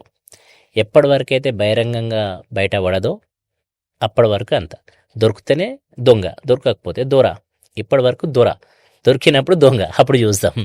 అట్లా ఉన్నది పరిస్థితి. అన్న ఇంకొకటి అన్న, ఇప్పుడు ఈ ఆన్లైన్ ప్లాట్ఫామ్స్ అన్నీ కూడా 2013, 14 ఆ టైం నుంచి మంచిగా ఎవాల్వ్ అయినాయి. జనాలు కూడా దాన్ని యూజ్ చేసుకోవడం మొదలుపెట్టారు. ఇలాంటి బిజినెస్ ఒకటి గ్రో అవుతున్నప్పుడు గవర్నమెంట్ ఎందుకు ఒక కామన్ రూల్స్ అనేది తీసుకొని రాలేకపోయింది? ఇప్పుడు ఫర్ ఎగ్జాంపుల్ ఐఓఎస్లో ఒక రేట్ చూపిస్తుంది, ఆండ్రాయిడ్లో ఒక రేట్ చూపిస్తుంది. ఒక యాప్లో ఇక్కడ నుంచి ఆ రెస్టారెంట్ ఇన్ని కిలోమీటర్స్ అని చూపిస్తుంది, మళ్ళీ అదే ఇంకొక యాప్లో ఇక్కడ నుంచి అక్కడికి 8 కిలోమీటర్స్ అని చూపిస్తుంది. ఏంటి వీటిలన్నిటికి ఒక కామన్గా, అంటే మీరు ఇప్పుడు మీ రైట్స్ కోసం ఫైట్ చేస్తున్నారన్న, వెల్ అండ్ గుడ్, మేము కూడా దానికి సపోర్ట్ ఇస్తున్నాం 100%. అలాగే కన్జ్యూమర్ పాయింట్ ఆఫ్ వ్యూలో కూడా ఏదైనా చేస్తే బాగుంటుందేమో అని మా అందరి ఉద్దేశం కూడా. కానీ మీకు అక్కడ చెప్పుకోదాని కోసం ఒక ఫోరం ఉంది, కన్జ్యూమర్ ఫోరం. దానికి మనం కరెక్ట్గా యూజ్ చేయలేకపోతున్నాం. చేసుకునేటోళ్ళకి చాలామందికి న్యాయం జరుగుతుంది కన్జ్యూమర్ ఫోరంలో. చాలామంది ఈ మధ్యకాలంలో కూడా స్విగ్గీ, జొమాటో ఈ కంపెనీల పైన కేసులు వేస్తున్నారు, లాభం పొందుతున్నారు. లేదని కాదు, కన్జ్యూమర్కి ఆ సైడ్ ఓపెన్ ఉంది, కానీ వర్కర్లకి లేదు. చట్టభద్రత ఇంకా వర్కర్లకు కరగలేదు కాబట్టి ఈ స్పేస్ ఇంకా ఫిలప్ కాలేదు. ఈ మధ్యకాలంలోనే కర్ణాటక, రాజస్థాన్ రాష్ట్రంలో చట్టం తయారైంది, భారతదేశంలో మొదటి చట్టం. దాని తర్వాత కర్ణాటక, దాని తర్వాత జార్ఖండ్, బీహార్, ఇప్పుడు తెలంగాణ. ఇప్పుడు ఈ చట్టాల విధంగా అడుగులేయడం, వీళ్ళకు ఒక చట్టం రావడం, వర్కర్లకి వీళ్ళకు ఒక వెల్ఫేర్, ఇవన్నీ తయారు కావడం జరుగుతుంది. కానీ కన్జ్యూమర్ కోర్ట్ అనేది ఎప్పటికోసం తలుపులు తెరిచి ఉన్నాయి. యాజ్ ఎ కన్జ్యూమర్గా మనం పోయి అక్కడ మన గోరు వెళ్ళి పెట్టుకోవచ్చు. మనం దానికోసం సంబంధించిన ఎవిడెన్స్ పెట్టుకుంటే దానికి తగ్గట్టు కూడా మనకి పెనాల్టీ వేసి న్యాయం కన్జ్యూమర్ ఫోరం చేస్తుంది. ఎన్నోసార్లు ఎంతో మందికి న్యాయం జరిగింది అక్కడ. కాబట్టి అది కూడా మనము ఆ ప్లాట్ఫామ్కి కరెక్ట్గా యూజ్ చేసుకుంటే ఉంటుంది. మెయిన్గా మీరు అనేది కూడా కన్జ్యూమర్ ఫోరంలో లాస్ట్ టైం కన్జ్యూమర్ మినిస్టర్ కూడా సెంట్రల్లో దీనికి అరికట్టినారు. యాపిల్ ఫోన్కి ఒకటి, ఆండ్రాయిడ్ ఫోన్లో ఇంకొకటి, ఒక ఓలా ఊబర్ బుక్ చేసినప్పుడు లేకపోతే ఏదైనా చేసినప్పుడు ఫేర్స్ అనేది చాలా భేదంగా కనిపించినాయి. అలాంటివి ఫుడ్లనే కాదు అన్నిట్లో కూడా జరుగుతుంటుంది. ఎందుకు అంటే దానిలో ఉన్న బ్యాక్ అండ్ డేటా తెలిసిపోతుంది కంపెనీలకి. మీరు వాడుతున్న ఫోన్కి బట్టి మీ క్యారెక్టర్ అనేది వాళ్ళ దగ్గర ఉంది. మీరు రాయల్ కస్టమరా, మిడిల్ క్లాస్ కస్టమరా, లేక నార్మల్ కస్టమరా, ప్రతి ఒక్కటి డేటా వాళ్ళ దగ్గర ఉందండి. రీసెంట్గా మొన్న స్విగ్గీ ఒకటి డేటా రిలీజ్ చేయడం జరిగింది. ఆ డేటా రిలీజ్ చేసినప్పుడు మీరు చూసి ఉండొచ్చు, హైదరాబాద్లో ఇన్ని ఆర్డర్ల బిర్యానీలు పోయినాయి, ఇన్ని ఫోన్లు అమ్మినాం, ఇంత వెండి అమ్మినాం, ఇన్ని రెస్టారెంట్ల దగ్గర ఇంత ఎంత పోయింది, కాండంలు కూడా అమ్మినామని చెప్పడం జరిగింది. మరి అదే కంపెనీ అదే వర్కర్లు ఎంతమంది 10 నిమిషాల్లో డెలివరీలో యాక్సిడెంట్ జరిగింది, అదే 10 నిమిషాల డెలివరీలో ఎంతమంది ప్రాణాలు కోల్పోయింది, ఎంతమంది హాస్పిటల్ అయితే వాళ్ళకి సేవలు అందించినాం, వాళ్ళ చికిత్స అందించినాం, వాళ్ళకి ఎంత పైసా అయింది, ఇవి కూడా డేటా బయట పెట్టాలి కదా. ఎందుకు పెట్టలేదు అంటే నువ్వు ఏం కావాలే అది చూపెట్టుకోగలుగుతావు నీ పిఆర్ కోసం, కానీ వర్కర్ల కోసం అరే వీళ్ళ కోసం ఈ బాధ జరిగింది, దీనికోసం సరిదిద్ద దానికోసం ఇది అనేది ఆ డేటాను బయట పెట్టవే. ఇదే జొమాటో కంపెనీ ఒకసారి అన్నది, మేము 4 కిలోమీటర్లు రెస్టారెంట్ తెరిచినప్పుడు ఎందుకు 10 నిమిషాల అనే దానిపైన స్టార్టింగ్లో వెళ్ళినప్పుడు మేము 4 కిలోమీటర్లు రెస్టారెంట్ ఎందుకు వేరే ఈ ఇన్స్టామార్ట్స్ ఎందుకు పెట్టుకుంటున్నాము అంటే మా దగ్గర కన్జ్యూమర్ డేటా ఉంది అని అన్నారు. అక్కడ ఎవరు ఏ కస్టమర్కి ఏం కావాలనేది డేటా వాళ్ళ దగ్గర తయారైపోయింది. ఎర్లీ మార్నింగ్ మీరు ఒక ఆర్డర్ చేస్తున్నారు అనుకోండి, వాళ్ళకి తెలిసిపోయింది మీ దగ్గర ఉన్న డేటా వాళ్ళ దగ్గర పోయింది. మీరు దోశ తింటారా, లేకపోతే రోజు పూరి తింటారా, లేకపోతే ఒక వారంలో మీరు ఎన్నిసార్లు దోశ తింటున్నారు, ఎన్నిసార్లు పూరి తింటున్నారు, ఎన్నిసార్లు ఇడ్లీ తింటున్నారు, ఎన్నిసార్లు సాంబార్ ఇడ్లీ తింటున్నారు అనే డేటా వాళ్ళ దగ్గర ఉంది. అందుకోసమే 10 రూపాయల ఇడ్లీ 20 రూపాయలు కూడా అవుతుంది, 20 రూపాయలు ఉన్న ఇడ్లీ 40 రూపాయలు కూడా అవుతుంది.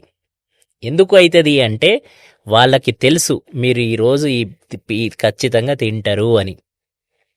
అందుకోసమే మీ డేటాకి బేస్ చేసుకొని కంపెనీలు, ప్లాట్ఫామ్ కంపెనీస్ కన్జ్యూమర్ దగ్గర దోసుకోవడం జరుగుతుంది. సేమ్ ఇదే విధంగా వర్కర్లకు కూడా చేస్తుంది. వర్కర్లకు ఎట్లా చేస్తుంది, నేను ఒక వారం రోజులు జొమాటో నడపలేదు అనుకోండి, జొమాటోలో నేను రైట్స్ కొట్టలేను, నాకు నోటిఫికేషన్ వస్తుంది జొమాటో మేనేజ్మెంట్ నుంచి, టీమ్ లీడర్ నుంచి ఫోన్ వస్తుంది, అన్న మీరు ఆన్బోర్డింగ్ కాండి అన్న, మీకు మంచి ఆఫర్స్ ఇస్తాము, ఇన్సెంటివ్ బాగా ఇస్తాము, ఈరోజు మీరు ప్లాట్ఫామ్ పైన చేరండి అని అంటారు. ఎందుకు నేను పని చేస్తలేను ఈ ప్లాట్ఫామ్ పైన అనేది వాళ్ళ దగ్గర తెలిసిపోయింది. వాళ్ళు నాకు ప్లాట్ఫామ్ పైన ఎందుకు రమ్మంటున్నారు, వాళ్ళకి అవసరం ఉంది కాబట్టి రమ్మంటున్నారు. నేను ఆ ప్లాట్ఫామ్ పైన పోకపోతే వాళ్ళకి జరిగే నష్టం ఏంటిది అంటే ఎస్, నేను ఆ ప్లాట్ఫామ్ ఎన్నుకోకుండా వేరేది ఎన్నుకుంటున్నా కాబట్టి అక్కడ నాకు బిజినెస్ సరి అయినది ఉంది కాబట్టి అక్కడ పోయి నేను పని చేసుకుంటున్నా.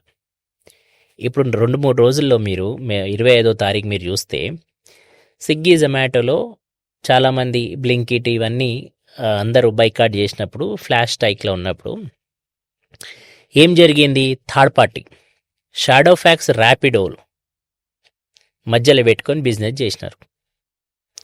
వాళ్ళు థర్డ్ పార్టీ యాప్స్ అన్నట్టు. ఇదే నువ్వు పైసలు వాళ్ళకి ఇస్తే డెలివరీ బాయ్లకి, మా వాళ్ళకి, వాళ్ళు పని చేయరా? ఆ ప్లాట్ఫామ్ పైన పోయి చేస్తేనేమో మీరు 65 రూపాయలు ఇస్తున్నారు, మీ ప్లాట్ఫామ్ పైన చేసేటోనికి 15 రూపాయలు 20 రూపాయలు ఇస్తున్నారు. ఇది ఎక్కడ న్యాయం? ఇది మోసం. ఇదే అడుగుతున్నాం మేము. ఆ థర్డ్ పార్టీ యాప్ వాడు వచ్చి నా దగ్గర ఎందుకు చూడుతుండని అడుగుతున్నాం. నేను స్విగ్గీ పైన, జొమాటో పైన, బ్లింకిట్ పైన, జెప్టో పైన పని చేస్తున్నా కదా, నేను ఉన్నాను కదా, నాకు కాదని మీరు ఆ యాప్ వాళ్ళకి నా ఆర్డర్ ఎందుకు ఇస్తున్నారు? దానివల్ల నేను నష్టపోతున్నా కదా. నేను 5 గంటల నుంచి వెయిట్ చేస్తున్నా కదా. నేను 5 గంటలు వెయిట్ చేసి 7 గంటలు 8 గంటలు కూడా వెయిట్ చేసి నేను సరి అయిన ధర, సరి అయిన సాయంత్రం వరకు నాకు ఒక టార్గెట్ ఉంది, 500 1000 రూపాయలు ఇంటికి తీసుకుపోవాలని ఒక ఆశతోనే కదా నేను ఆ ప్లాట్ఫామ్ పైన పనిచేస్తుంది. నా ఆశ ఎప్పుడైతే నెరవేరుతుంది, ఎన్ని గంటలు చేస్తే నెరవేరుతుంది? ఇది ప్రాబ్లం. ఈ ప్రాబ్లంకి ఫైండింగ్ సొల్యూషన్స్ కావాలనేదే మా లక్ష్యం. ఇప్పుడు ఇదంతా కూడా డిమాండ్ అండ్ సప్లై మీద అవుతుంది కదా. అలాంటప్పుడు ఆర్డర్లు ఎక్కువ పడినప్పుడు మీకు ఆర్డర్లు ఎక్కువ రావాలి కదా. మొన్న మధ్య నేను ఒక న్యూస్ చూశాను, 26 ఆర్డర్లు డెలివరీ చేస్తే 700 రూపీస్ ఇచ్చాడు అని చెప్పి. అవును, ఎంత దారుణం అన్న, 26 ఆర్డర్లకి 700 అనే చాలా తక్కువ అమౌంట్ కదన్నా. అది తక్కువ ఆర్డర్లు తక్కువ అని మీరు అనుకుంటున్నారు, డెలివరీ బాయ్ కూడా తక్కువ అనుకుంటున్నారు, కంపెనీ అది అనుకుంటుంది ఇది చాలా ఎక్కువ అని. వాస్తవం అది. ఎందుకు అనుకుంటుంది అంటే వాళ్ళకి గదే ఎక్కువ అనిపిస్తుంది. వాళ్ళకి వేరే ప్లాట్ఫామ్‌లో ఇప్పుడు ఇంతకుముందు అండి ఒక్క రెస్టారెంట్‌ల ఒక్క స్టోర్‌లో ఎంతమంది ఉండేది? 50 మంది ఉండేది. ఇప్పుడు 200 మందికి తీసుకొచ్చినారు ఆ రెస్టారెంట్ పైన, లేకపోతే ఇన్‌స్టామార్ట్ పైన. 200 మందికిను సరైన న్యాయం చేయగలుగుతారా? కంపెనీ చేయగలుగుతుందా? కుక్కలు జింకిన ఇస్తరాక్ అయిపోయింది అక్కడ. బిజినెస్ ఎవ్వరికి సరిగ్గా లేకపోవడం వల్ల ఒక్కలకొక్కలం కొట్టుకుంటున్నాం. ఆర్డర్ ఇంతకుముందు మా దగ్గర మన హైదరాబాద్లో ఓలా ఊబర్ వచ్చినప్పుడు బుకింగ్ పడాలంటే ఇట్లా ఫోన్ లేపుతాము. ఫస్ట్ నాది పడుతుందేమో అంటే అప్పుడు ఉన్న అవగాహనకి ఎవరిది పైన చేతులు వేస్తుందో టక్ మన ఆర్డర్ పడుతుందేమో అన్నట్టుగా. ఇప్పుడు ఇక్కడ పరిస్థితి ఎట్లా ఉంటుంది తెలుసా? ఆఫర్ వస్తుంది, అరే లేపాలి అన్నట్టుగా ఉంటుంది. అంటే ఆ విధంగా కంపెనీలు అనేది అట్రాక్ట్ చేసి పెట్టేసినారు వర్కర్లకి, బైండ్ ఓవర్ చేసేసినారు వాళ్ళకంతా. దానిపైన అంత డిజిటలైజేషన్లో వీళ్ళందరూ బతుకుతున్నప్పుడు వాళ్ళ పైన, వాళ్ళ ఫ్యామిలీస్ పైన ఎంత ప్రభావం పడుతుండొచ్చు మీరు ఆలోచించండి. అవును. ముఖ్యంగా చాలామంది చదువుకున్న పిల్లలు ఎవరైతే మన దగ్గర ఉన్నారో ఆ పిల్లల పైన చాలా ప్రభావం పడుతుంది. బయట కంట్రీస్లలో ఏమవుతుందంటే పిల్లలు పార్ట్ టైం పోతారు, ఎంఏ చేసుకోదానికో లేకపోతే పిహెచ్డీలు చేసుకోదానికో విదేశాలకు పోతుంటారు. అక్కడ పోయినప్పుడు 2 గంటలు 3 గంటలు పార్ట్ టైం చేసుకుంటారు. వాళ్ళకు కంఫర్టబుల్ ఒక రాయల్ లైఫ్ అనేది ఉంటుంది. మళ్ళీ వచ్చి మన పని మనం చేసుకున్న తర్వాత చేసుకోవచ్చు. తెలంగాణలో కాదు, భారతదేశంలో ఆ కల్చర్ ఉంటుందా అంటే ఉండదు. ఎందుకు ఉండదు అంటే ఆ ప్లాట్ఫామ్ పైన మీరు గంటలు నిర్ధారించరు, కంపెనీ నిర్ధారిస్తుంది. ఆఫర్లు పెట్టి, ఇన్సెంటివ్లు పెట్టి మీ చదువుకున్న మైండ్ అంతా డిస్టర్బ్ చేస్తుంది. ఒక 2 గంటలు సంపాదించుకొని ఖర్చులకు చిన్న చిన్న పాకెట్ మనీకి తీసుకుందాం అనుకునే పిల్లలు దానిపైన, చదువు పైన కాన్సన్ట్రేట్ చేయలేకపోతున్నారు. 2 గంటలు పని చేద్దామని పోయే ప్లాట్ఫామ్ మీకు 6 గంటలు 8 గంటలు పని చేపిస్తుంది. ఆ 6 గంటలు మీరు ఆ ప్లాట్ఫామ్ పైన పని చేసిన తర్వాత చదువుకునే ఓపిక ఎక్కడ ఉంటుంది మా పిల్లలకి? ఎక్కడ బాగుపడగలుగుతారు? అది పెయిన్. మీరు 2 గంటలు ప్లాట్ఫామ్ పైన పని చేయాలని ప్లాట్ఫామ్ మీరు అంటున్నారు కదా, పార్ట్ టైం వర్కర్లు మల్టిపుల్ ప్లాట్ఫామ్స్ పైన పని చేస్తారు. ఇది మీ ఆర్గ్యూ కదా, కంపెనీస్ ఆర్గ్యూ. ఎస్, నేను ఒప్పుకుంటా. ఎందుకు చేస్తుండు అనే సవాల్ నేను అడుగుతున్నా. మల్టిపుల్ ప్లాట్ఫామ్స్ పైన ఆ డెలివరీ బాయ్ ఎందుకు పని చేస్తుండు? సరైన సంపాదన రావట్లేదని కదా, అదే ఆన్సర్ కదా. అందుకోసమే మల్టిపుల్ ప్లాట్ఫామ్ పైన చేయడం జరుగుతుంది. అంత సెన్స్ లేనప్పుడు మల్టిపుల్ పైన చేస్తుండే మల్టిపుల్ పైన చెయ్యాలి, చేస్తేనే కడుపు నిండుతుంది సాయంత్రం. లేకపోతే నువ్వు ఈ 8 గంటలు పని చేయించుకో జీతగాని లెక్క, నీ టర్మ్స్ అండ్ కండిషన్స్ పెట్టు, నేను చేయడానికి రెడీ లేనా? మీరే అంటారు ఇష్టానుసారంగా పని చేయాలని, మీరే అల్గరిథం కంట్రోల్ చేస్తారు, మీరే రేట్లు నిర్ధారిస్తారు. బండి నాది, పెట్రోల్ నాది, ఈఎంఐ నాది, అన్నీ నాది, శ్రమ నాది, కష్టం అంతా పడ్డానికి నేనే. ఒక్కొక్క బొట్టు రక్తం చిల్లించి దారబోసి కంపెనీలకి బిజినెస్ ఇచ్చేది, బిజినెస్కి రెవెన్యూలు పెంచేది నేనే. మీరు ఇన్వెస్టర్లకి మా చూపెట్టి ఇంతమంది వర్కర్లు నా ప్లాట్ఫామ్ పైన పని చేస్తున్నారు అని చెప్పుకున్న దానికి మేమే. అందులో మా పాత్ర ఎక్కడ ఉంది? చిన్న పాత్రనా? అంటే సంపాదించే సంపాదన కట్టుకొని పోదానికేమో పాత్ర మీది ఉంటుంది, మాదేమో ఎడ్డి చాకరీ చేయించుకోవడం. ఈ విధంగా దోపిడీ జరుగుతుంది. ఈ దోపిడీకి అరికట్టాలనేదే భారతదేశ వ్యాప్తంగా దీనిపైన ఒక గిగ్ మరియు ప్లాట్ఫామ్ వర్కర్లకు అసోసియేషన్స్ కావచ్చు, యూనియన్స్ కావచ్చు, అక్కడ ఉన్న వాళ్ళకందరికీ జాగృతి చేసి భారతదేశ వ్యాప్తంగా ఇప్పుడు దానికి ఒక కొలిక్కి తీసుకొచ్చి వాళ్ళ వర్కర్ల కోసం రైట్స్, ఫండమెంటల్స్ కోసం అవేర్నెస్ తీసుకొస్తూ దీనికి ముందుకు తీసుకువెళ్ళడం జరుగుతుంది. ఈ తరుణంలోనే ఇలాంటి కరెక్ట్ టైం అని అందరూ పిల్లలు, ఇంతకుముందు ఎట్లా ఉంటుండే అంటే లీడర్లు చెప్తే పిల్లలు వింటుండే, ఎవరైనా వర్కర్స్. కానీ మా ఆర్గనైజేషన్స్, మా యూనియన్స్లో ఎట్లా అంటే మేము వర్కర్ నుంచి ఫీడ్బ్యాక్ తీసుకుంటాం. మా దగ్గర ఒక సర్వే జరుపుకుంటాం. ఆ సర్వేలో 50 మంది 51 వస్తే సర్వేకి పోతాం. 49 వస్తే కూడా మేము ఆ స్ట్రైక్ కానీ లేకపోతే ఆ డిసిజన్ కానీ ముందుకు పోము. అంటే ఆ విధంగా మేము పారదర్శకంగా ఉండి వర్కర్ల వాయిస్ రూపంలోనే మేము ముందుకు పోయి వాళ్ళ హక్కుల కోసం పోరాడడం జరుగుతుంది. వాళ్ళ హక్కులకి ఎట్లా ఇప్పించాలి, డిజిటల్ రైట్స్, డిజిటల్ ఫండమెంటల్స్, వాళ్ళ కాంట్రాక్ట్ అగ్రి అనగానే కాంట్రాక్టులు సైన్ అయిపోతున్నాయి. ఒక్కొక్క కాంట్రాక్ట్ 45 పేపర్ల కాంట్రాక్ట్ ఉంటుంది.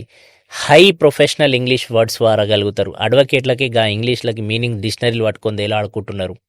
మేము తీసుకోపోయినప్పుడు ఆ contract simple I agreed button కొట్టగానే నా కాంట్రాక్ట్ అయిపోతుంది. నా దగ్గర పేపర్ ఉండదు, ఆ డాక్యుమెంట్ ఉండదు, నేను ఏం ఐ అగ్రీడ్ చేసిన అని అంటే ఆ విధంగా అనేది ఈ దోపిడీలన్నీ ఉండడం వల్ల దీనికోసమే ఒక చట్టం కావాలి, ఒక వెల్ఫేర్ బోర్డు కావాలి, ఒక సోషల్ సెక్యూరిటీ కావాలి. వీళ్ళకి అందుకోసమే ఇవన్నిటి కోసం ప్రొటెక్ట్ చేయడానికోసం చట్ట పరిధిలోకి తీసుకొచ్చి ఇవన్నీ వీళ్ళకి స్కీమ్స్ ఇవన్నీ ఇస్తే అప్పుడు ఒక ప్రాపర్గా ఒక లైన్కి తీసుకొస్తాము. కంపెనీలకు కూడా ఎక్కడో ఒక బైండింగ్ చేసినట్టు ఉంటుంది. చట్ట పరిధిలోకి తీసుకొస్తే అప్పుడు చట్ట పరిధిలో భయపడి అటు కంపెనీస్ కావచ్చు, అటు అన్ని విధాలుగా ఒక సక్రమంగా జరగడానికి ఒక మెకానిజం తయారవుతుందని ఈ గత 8 ఏండ్ల నుంచి 10 ఏండ్ల నుంచి చేస్తున్న పోరాటం ఇప్పుడు ఒక చిన్న కొలిక్కి రావడానికి జరిగింది. ఇప్పుడు మీ యూనియన్లో ఎంతమంది ఉన్నారన్న తెలుగు స్టేట్స్లో? తెలంగాణలో నాది 10,000 మెంబర్స్ ఉన్నారు ఆన్ డ్యూ పెయిడ్స్ మాత్రం 1,500 ఎవ్రీ సర్క్యులేషన్ డ్యూ ఉంటుంటుంది. ఓకే, అంటే పెయిడ్ మెంబర్షిప్ వాళ్ళు కడుతుంటారు. అర్థమైందండి. ఇప్పుడు మీరు ఆన్ అన్ యావరేజ్గా ఏపీ తెలంగాణలో ఎన్ని డెలివరీస్ అవుతాయి అన్న పర్ డే? అదే అంటున్నా, మార్కెట్ డిమాండ్ అండ్ సప్లై పట్టి ఉంటుంది. ఎందుకంటే కంపెనీ లెక్క నేను ఫిగర్స్ చెప్పలేను. అదే మొన్న మీరు స్ట్రైక్ చేశారు కదన్న, స్ట్రైక్ ఇంపాక్ట్ ఏ రేంజ్ లో ఉండొచ్చు అన్న కంపెనీస్ కి? అదే ఒక 50 నుంచి 60% ఇంపాక్ట్ పడ్డది. మేము చేసే ఫ్లాష్ స్ట్రైక్ ఏదైతే ఉందో అందులోనే అంత చిన్న మా ఉన్న రిసోర్స్ ప్రకారంగా మేము చేస్తే అంత పెద్ద జస్ట్ ట్రైలర్ చేస్తేనే గంత పెద్ద బ్లాస్ట్ అయింది. ఇక మేము 31వ తారీఖు చేస్తున్నది ఇక పెద్ద ఎత్తుగా కాబట్టి ఇప్పటికే మా దగ్గర సుమారు 150,000 మంది ఇలా పాల్గొంటున్నారనేది ఒక అంచనా లెక్క ఉంది. ఇంకా పెరుగుతుండొచ్చు రేపటి వరకు, ఎల్లుండి వరకు. కాబట్టి ఇంకా వేసి చూడాలి. ఈ మూమెంట్ పెద్ద స్ట్రాంగ్గానే పోతుంది.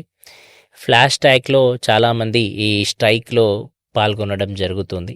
ఎందుకంటే ఇది వాళ్ళ ఫండమెంటల్ రైట్స్ కోసం కొట్లాట కాబట్టి, వాళ్ళ ప్రాబ్లమ్స్ ఇష్యూస్కే మేము హైలైట్ చేస్తున్నాం కాబట్టి ఎక్కడ కూడా ధర్నాలు రాస్తా రోకులు అవి కాకుండా డిజిటల్ రూపంగా కంపెనీల పైన ఏ విధంగా వాళ్ళ బొక్క ఏమంటారు అది ఆ విధంగా మేము కొట్టడాని కోసం ప్రయత్నం చేస్తున్నాం అన్నట్టు. మీరు చేస్తున్నది కూడా గాంధీ మార్గంలోనే కదండి. గాంధీజీ కూడా సహాయ నిరాకరణ ఉద్యమం చేశారు. ఇప్పుడు మీరు చేస్తున్నది కూడా అదే కదా, శాంతియుత మార్గంలోనే చేస్తున్నారు కాబట్టి అంత పెద్ద కాకుండా కానీ వారంతా అది కాకుండా కానీ ఇప్పుడు కూడా మేము ఆ మార్గం మంచి మార్గం కాబట్టి శాంతిపూర్వకంగా మేము ఎక్కడ కూడా వైలెన్స్ చేయకుండానే ఇవన్నీ చేయడం జరుగుతుంది. ఎందుకంటే చాలా పీస్ఫుల్. మేము ఇంట్లలో ఉండొచ్చు, పార్క్లలో ఉండొచ్చు, ఎక్కడైనా సరే జస్ట్ మేము మా బటన్ ఆన్ చేసుకోకపోతే చాలు అక్కడ బల్బులు లేచిపోతాయి ఆటోమేటిక్గా, హై వోల్టేజ్ అయిపోయి. మాకు అక్కడ అక్కడ ఎంత వోల్టేజ్ పెంచినామనుకోండి, ఇక్కడ ఎంత బంద్ చేస్తే అక్కడ వోల్టేజ్ అంత పెరుగుతుంది, లోడ్ పెరిగిపోయి బ్లాస్ట్ అవుతుంటుంది. కాబట్టి మా పని డిజిటల్ రూపం కాబట్టి డిజిటల్గానే బుద్ధి చెప్పాలి అన్నట్టుగా మేము ప్లాన్ చేసినాం అన్నట్టు. ఐ థింక్ ఇప్పుడు most of the media outlets, social media అన్నిటిలో కూడా ఇది ఒక రెవల్యూషన్ లాగా అందరికి అర్థమైపోయింది. అరే 31వ తారీఖున ఆర్డర్స్ రావు, 1వ తారీఖున డెలివరీ ఉండదంట అని చెప్పి చాలా గ్రూప్స్లో కూడా నేను చూశాను. సో మరి రెస్టారెంట్ ఓనర్స్ వీళ్ళకి కూడా ఇన్ఫర్మేషన్ మీరు ఇస్తారన్నా? ఆల్రెడీ చాలామందికి తెలుసండి ఈ ప్రభావం. చాలామంది కస్టమర్స్ కూడా మీరు చూస్తే కన్జ్యూమర్స్ కూడా అవేర్నెస్ జరిగింది. గత 3 రోజులు 4 రోజుల నుంచి చాలా విస్తూరంగా కస్టమర్స్కి కూడా తెలిసిపోయింది దీనివల్ల ఈ స్ట్రైక్ ఇట్లా జరుగుతుంది ఇట్లా అని. కానీ వాస్తవంగా ఒక 2 విషయాలు కూడా తమ ద్వారా నేను చెప్పదలుచుకుంటున్నా. ఇది హోల్ డే స్ట్రైక్ ఉండదు. అక్కడ ఉన్న వెసులుబాటు బట్టి, అక్కడ ఉన్న డిమాండ్ బట్టి, సప్లై బట్టి అక్కడ ఆ ఫ్లాష్ అనేది స్ట్రైక్ జరగడం జరుగుతుంది. అందులో 3-4 గంటలు మనం అక్కడ ఆపేసినప్పుడు ఆ ప్రభావం ఆ కంపెనీకి పడుతుంది, కస్టమర్ కాదు. మేము కస్టమర్లకు ఎప్పుడు కూడా ఇబ్బంది పెట్టాలనేది మా లక్ష్యమే కాదు. కస్టమర్ కాకుండా కంపెనీ పైన ఒత్తిడి పెరిగినప్పుడు ఆ కంపెనీలు ఖచ్చితంగా మా మాటలు వినాలి, మా డిమాండ్లు వినాలనే దానికోసమే మాది ఒక నినాదం అది. ఇప్పుడు నేనున్నాను, నా పైన 50 కంటే ఎక్కువ కేసులు అయిపోయినాయి. 2 సార్లు జైలుకి కూడా పోయినా ఈ స్ట్రైకులు, ధర్నాలు ఇవన్నీ చేసి. ఇక దానిపైన నాకు ఏం సాధించినా అంటే ఏం లేదు. ఉట్టే కోట్ల చుట్టూ తిరగడము, వారానికి 2-3 సార్లు, దాని తర్వాత ఈ కేసులలో పోవుడు. అందుకోసమే చాలా తీవ్రంగా దీనిపైన ఆలోచన చేసి దీనికి ఎట్లా బుద్ధి చెప్పాలి, డిజిటల్ రంగంకి డిజిటల్గా మనం ఏం చేస్తే బాగుంటుంది అనే దానిపైననే క్యాంపెయినింగ్స్ పైన కానీ దీనిపైన కానీ ఇలాంటి కొద్దిగా మైండ్ తెలివి ఉపయోగించి గాంధీయ మార్గంలో తమరన్నట్టుగా చేసి ఎట్లా సక్సెస్ చేయగలుగుతామనే దానిపైననే మాది ఉంటుంది. అటు జనాలకు కూడా ఇబ్బంది కలగొద్దు, ప్రభుత్వానికి కూడా ఇబ్బంది కలగొద్దు. మాది డిమాండు ఎట్లా నెరవేర్చుకోవాలి, మాది ఎవరితోని పోరాటం వెరీ క్లియర్. ప్రభుత్వంతో ఉన్నప్పుడు ప్రభుత్వంతో కొట్లాడే మార్గం వేరేది ఉంటుంది, కంపెనీతో కొట్లాడే మార్గం వేరే ఉంది. కాబట్టి కంపెనీతో ఎట్లా కొట్లాడాలో మాకు తెలుస్తూ అదే విధంగా కొట్లాడుతున్నాం. ఈ కొట్లాటల్లో ఖచ్చితంగా నాకు నమ్మక విశ్వాసం ఉంది. కస్టమర్స్ కూడా కన్జ్యూమర్స్ కూడా మా సైడ్ ఉంటారని. ఈ 10 minute డెలివరీ కావచ్చు, ఈ పేమెంట్ విషయంలో కావచ్చు, లేక ఐడీస్ బ్లాక్ విషయంలో కావచ్చు, ఈ అన్ని విషయాల్లో ఖచ్చితంగా కన్జ్యూమర్స్ ఇప్పటికే చాలా నాకున్న సర్కిల్లో చాలా విస్తూరంగా అయిన ఫోన్లు రాత్రి అనకుండా పగలనకుండా మంచి కాస్ మేమందరం తప్పకుండా నిలబడతామని చెప్పినాయి. చాలా సివిల్ సొసైటీస్ వీళ్ళందరూ కూడా ఈ మూమెంట్కి సపోర్ట్ ఇవ్వడం జరిగింది. అంతేకాకుండా ఈ 2-3 రోజుల నుంచి అయితే పొలిటీషియన్స్ కూడా దీనిలో ఇన్వాల్వ్ అయిపోయి రీసెంట్గా మొన్న కూడా ఒక ఎంపీ గారు కూడా పార్లమెంట్లో వాయిస్ లేపడం జరిగింది మా సపోర్ట్లో. అట్లా ఇది ఒక ఉద్యమం ఇప్పుడు స్టార్ట్ అయిపోయింది. 10 నిమిషాల డెలివరీ అనేది కంపెనీలు వెనకలకు తీసుకునే వరకు తగ్గేదే లేదు. ఇది మాత్రం తప్పనిసరి తీసుకోవాల్సిందే. ఏ రేటు విధానం మీరు ఇంతకుముందు ఇస్తుండే ఆ విధానం మళ్ళీ మీరు అమలు చేసే వరకు ఇది తగ్గేదే లేదు. ఎక్కడ ఎప్పుడు ఏం చేయాలనేది మాకు తెలుసు. అదే రూపంలో మేము చేస్తాం, శాంతీయ మార్గంలోనే చేస్తాం. మీరు కాసుకోదానికి సిద్ధంగా ఉండండి, మేము చూపిస్తాం. మరి ఈ రేంజ్లో మీరు ఉద్యమం చేస్తుంటే ఈ అగ్రిగేటర్ కంపెనీలు లేదంటే వాళ్ళకి డెలివరీస్ చేసే వాళ్ళకి మ్యాన్ పవర్ సప్లై చేసే కంపెనీలు మీ మీద పగ పెంచుకుంటే అన్న భయం లేదన్నా? ఉంటాయి, మస్తు రేటింగ్స్ ఉంటాయి. ఇప్పుడు మా పిల్లలకి ఎవరైతే కీ పర్సన్స్ ఉంటారో వాళ్ళకందరికీ ఐడీలు బ్లాక్ చేస్తున్నారు, ధమ్కీలు ఇస్తున్నారు. ఈ రోజు మీరు ఇంకొకటి చూస్తే గమ్మత్ ఏంటిదంటే ఢిల్లీలో ఒక 2 బాంసర్లకు వేసుకొని కార్ల అన్ని వాళ్ళ స్టోర్స్కి తిరిగి డెలివరీ బాయ్లకు బెదిరిస్తున్నారు. మీ ఐడీలు బ్లాక్ చేస్తాం, ఈ బాంసర్లతో కొట్టిస్తాం ఏమైనా హంగామా చేస్తే అని. అంటే మీరు ఏం చూపెట్టి మీరు ఏం చేయాలనుకుంటున్నారు? అంటే మీరు ఏం చేస్తే కూడా మేము చూసుకుంటూ ఊకుంటాం అనేదా? మాకు దమ్ము ఉంది కాబట్టికే మేము ఏం పని చేయాలో చేస్తున్నాం. మీకు దమ్ము ఉంటే మీరు కాసుకోండి అంతే. మీరు చేసి చూపెట్టండి, మేమేం చేయాలో అది చూపిస్తాం. చూపెట్టాం, జస్ట్ అది ట్రైలరే ఉండే. 31కి చూపిస్తాం అసలైన సినిమా వాళ్ళకి. అందుకోసం చెప్పిన ట్విట్టర్లో కూడా పిక్చర్ అవి బాకీ అని. ఆ పిక్చర్ చూపిస్తాం 31వ తారీఖుకి వీళ్ళకి. సో 31 వాళ్ళకి మెయిన్ న్యూ ఇయర్ అంటే మోస్ట్ పార్టీస్ మోస్ట్ ఆర్డర్స్ ఉంటాయి కదన్న. అందుకోసం చెప్తున్నా కదా, వాళ్ళకి ఇక్కడ ఎట్లా కొట్టాలో మాకు తెలుసు. ఖచ్చితంగా ఇప్పటి కూడా వాళ్ళు ఆ వైఖరి మార్చుకొని కూర్చొని మాట్లాడడానికి సిద్ధమైతే మేము రెడీ ఉన్నాం. మేము రెడీ లేకపోతే మాట్లాడవచ్చు. మేము కూర్చొని మాట్లాడలేకపోతే మీరు ఏదైనా దేనికైనా పోవచ్చు. మేము మాట్లాడడానికి సిద్ధంగా ఉండడానికి మీరు మాట్లాడడానికి మీకేం పెయిన్ ఉంది? సమస్యలు విని పరిష్కారం చేసుకుందామని చెప్పిన. మీకు నాకు మధ్యలో ప్రభుత్వాన్ని పెట్టుకుందాం, ప్రభుత్వం బాధ్యత తీసుకుంటుంది. లేకపోతే ప్రభుత్వం బాధ్యత తీసుకొని మీకు నాకు పిలిచినా కూడా పోదాం. ప్రభుత్వం తీసుకోదు, కంపెనీలు తీసుకోవు. మళ్ళీ మా పోరాటం ఎట్లా? మేము పోరాటం చేయకుండా ఊకోవాలా? మేము చేసే పోరాటం చేయొద్దా? ఫండమెంటల్ రైట్ నాకు కాన్స్టిట్యూషన్ కలిగించింది, నేను చేస్తున్నా. వైలెన్స్ చేసినా, ఎక్కడన్నా ఎవరికన్నా కొట్టిననా, తిట్టిననా, ఏమైనా జరిగిందా? ఏం జరగాలి? ధర్నాలు చేసినా, రాస్తా రోకోలు చేసినా, పర్మిషన్లు తీసుకోవాలా? ఏం అవసరం లేదు. ఖాళీ నా ఫోన్లో ఉండే బటన్ ఆఫ్ చేసుకొని కూర్చుంటే ఎట్లా తిప్పాలో ఏం తిరగాలో అన్నీ తిరుగుతాయి. కాబట్టి అందుకోసమే దీనికి ఒక అస్త్రంగా మార్చుకొని ఈ విధంగా మేము పనిచేయడం జరుగుతుంది. వాళ్ళు ఎంత భ్రమ పెట్టినా, ఎన్ని ప్రయోగాలు పెట్టినా, ఇంకొక విషయం మీకు చెప్తున్నా, ఇప్పుడే వచ్చిన న్యూస్ కాబట్టి, అమితాబ్ బచ్చన్ గారు వారు చాలా పెద్ద మనిషి, ఎన్నో సినిమాలు వారు మార్గదర్శకంగా ఉన్నాయి. కూలీ లాంటి సినిమాలు ఇంకా చాలా. అలాంటి అమితాబ్ బచ్చన్ గారు స్విగ్గీ గురించి ఒక యాడ్ ఇచ్చారు. 31వ తారీఖు మీరు ప్లాట్ఫామ్ పైన చేయండి, ఎలక్ట్రిక్ వెహికల్ మీరు మీ మమ్మీ కోసం గిఫ్ట్ ఇవ్వండి అని. అంటే మీరు ఊహించుకోవచ్చు ఎంత కంపెనీల పైన ప్రెజర్ ఉంది అని. ఇక్కడనే తెలుసుకోవచ్చు మీరు సింపుల్గా. అయిపోయిందా? ఇప్పుడు అమితాబ్ బచ్చన్ గారు లాంటి వ్యక్తిని యాడ్లో దింపే బదులు అవేదో ఇన్సెంటివ్స్ రూపంలో వాళ్ళకి ఇస్తే అయిపోయాయి కదా. అది లేదు కదా ధ్యాస. అది లేకుంటేనే అంత పెద్ద మంచికి దింపినారు అంటే దానికి ఆలోచించుకోవాల్సిన అవసరం అది. కానీ నా సవాల్ అమితాబ్ బచ్చన్ గారితో కూడా ఏంటిదంటే, అమితాబ్ బచ్చన్తోనే కాదు, ఇంకొక పేరు కూడా చెప్తా. ఆ అమ్మాయి పేరు ఏంటిదో, హీరోయిన్ ఏదో తమన్నా ఏదో ఉందనుకుంటా, తమన్నా అనుకుంటా. జెప్టో పైన యాడ్ ఇస్తుంది ఈ రోజు నుంచి. ఓకే. యాడ్ ఇచ్చినప్పుడు ఏమంటుంది, గంటకి ఇన్ని పైసలు సంపాదించవచ్చు ఒక్క రోజుకి అని ఇచ్చినారు. నేను సూటిగా మీ ద్వారా అమితాబ్ బచ్చన్ గారికి అలాగే తమన్నా గారికి అడగడం జరుగుతుంది. మీరు ఏదైతే ఇప్పుడు యాడ్స్ ఇచ్చారో ఆ యాడ్స్ పైన మీకు నమ్మక విశ్వాసం ఉందా? కంపెనీలతోని ఇప్పియగలుగుతారని, లేక మీరు దీనికైనా ఫ్యాక్ట్ ఫైండింగ్ చేశారా? అది తెలుసుకోవాలి. ఈ మధ్యకాలంలో మీరు చూసుకుంటే చాలామంది సినీ హీరోస్, హీరోయిన్స్ లేకపోతే పెద్ద పెద్ద వాళ్ళు ఈ యాడ్స్ ఇవ్వడం వల్ల ఏమవుతున్నారంటే ఈ యంగ్స్టర్స్ చాలామంది ప్రభావం అయిపోయి దానిపైన ఎఫెక్ట్ అవుతుంది. ఇప్పుడే వాళ్ళు అమితాబ్ బచ్చన్ గారు లాంటి పెద్ద మనిషికి ఈ హీరోయిన్ తమన్నా లాంటి వారికి తీసుకురావడం ఎందుకు అవసరం పడ్డది? 31వ స్ట్రైక్ ఉందంటే ఈరోజు మీరు హంగామా సృష్టించి ఎందుకు దేదడం జరిగింది అంటే, మీరు ఎందుకు ఈ పిల్లలకి గాలంలో వేస్తున్నారు మళ్ళీ అంటే మీరు చూడొచ్చు అక్కడ పెడుతున్న ఎంత లక్షల రూపాయలు వాళ్ళు యాడ్స్ కోసం స్పెండ్ చేస్తున్నారు అనేది మీరు చూడొచ్చు.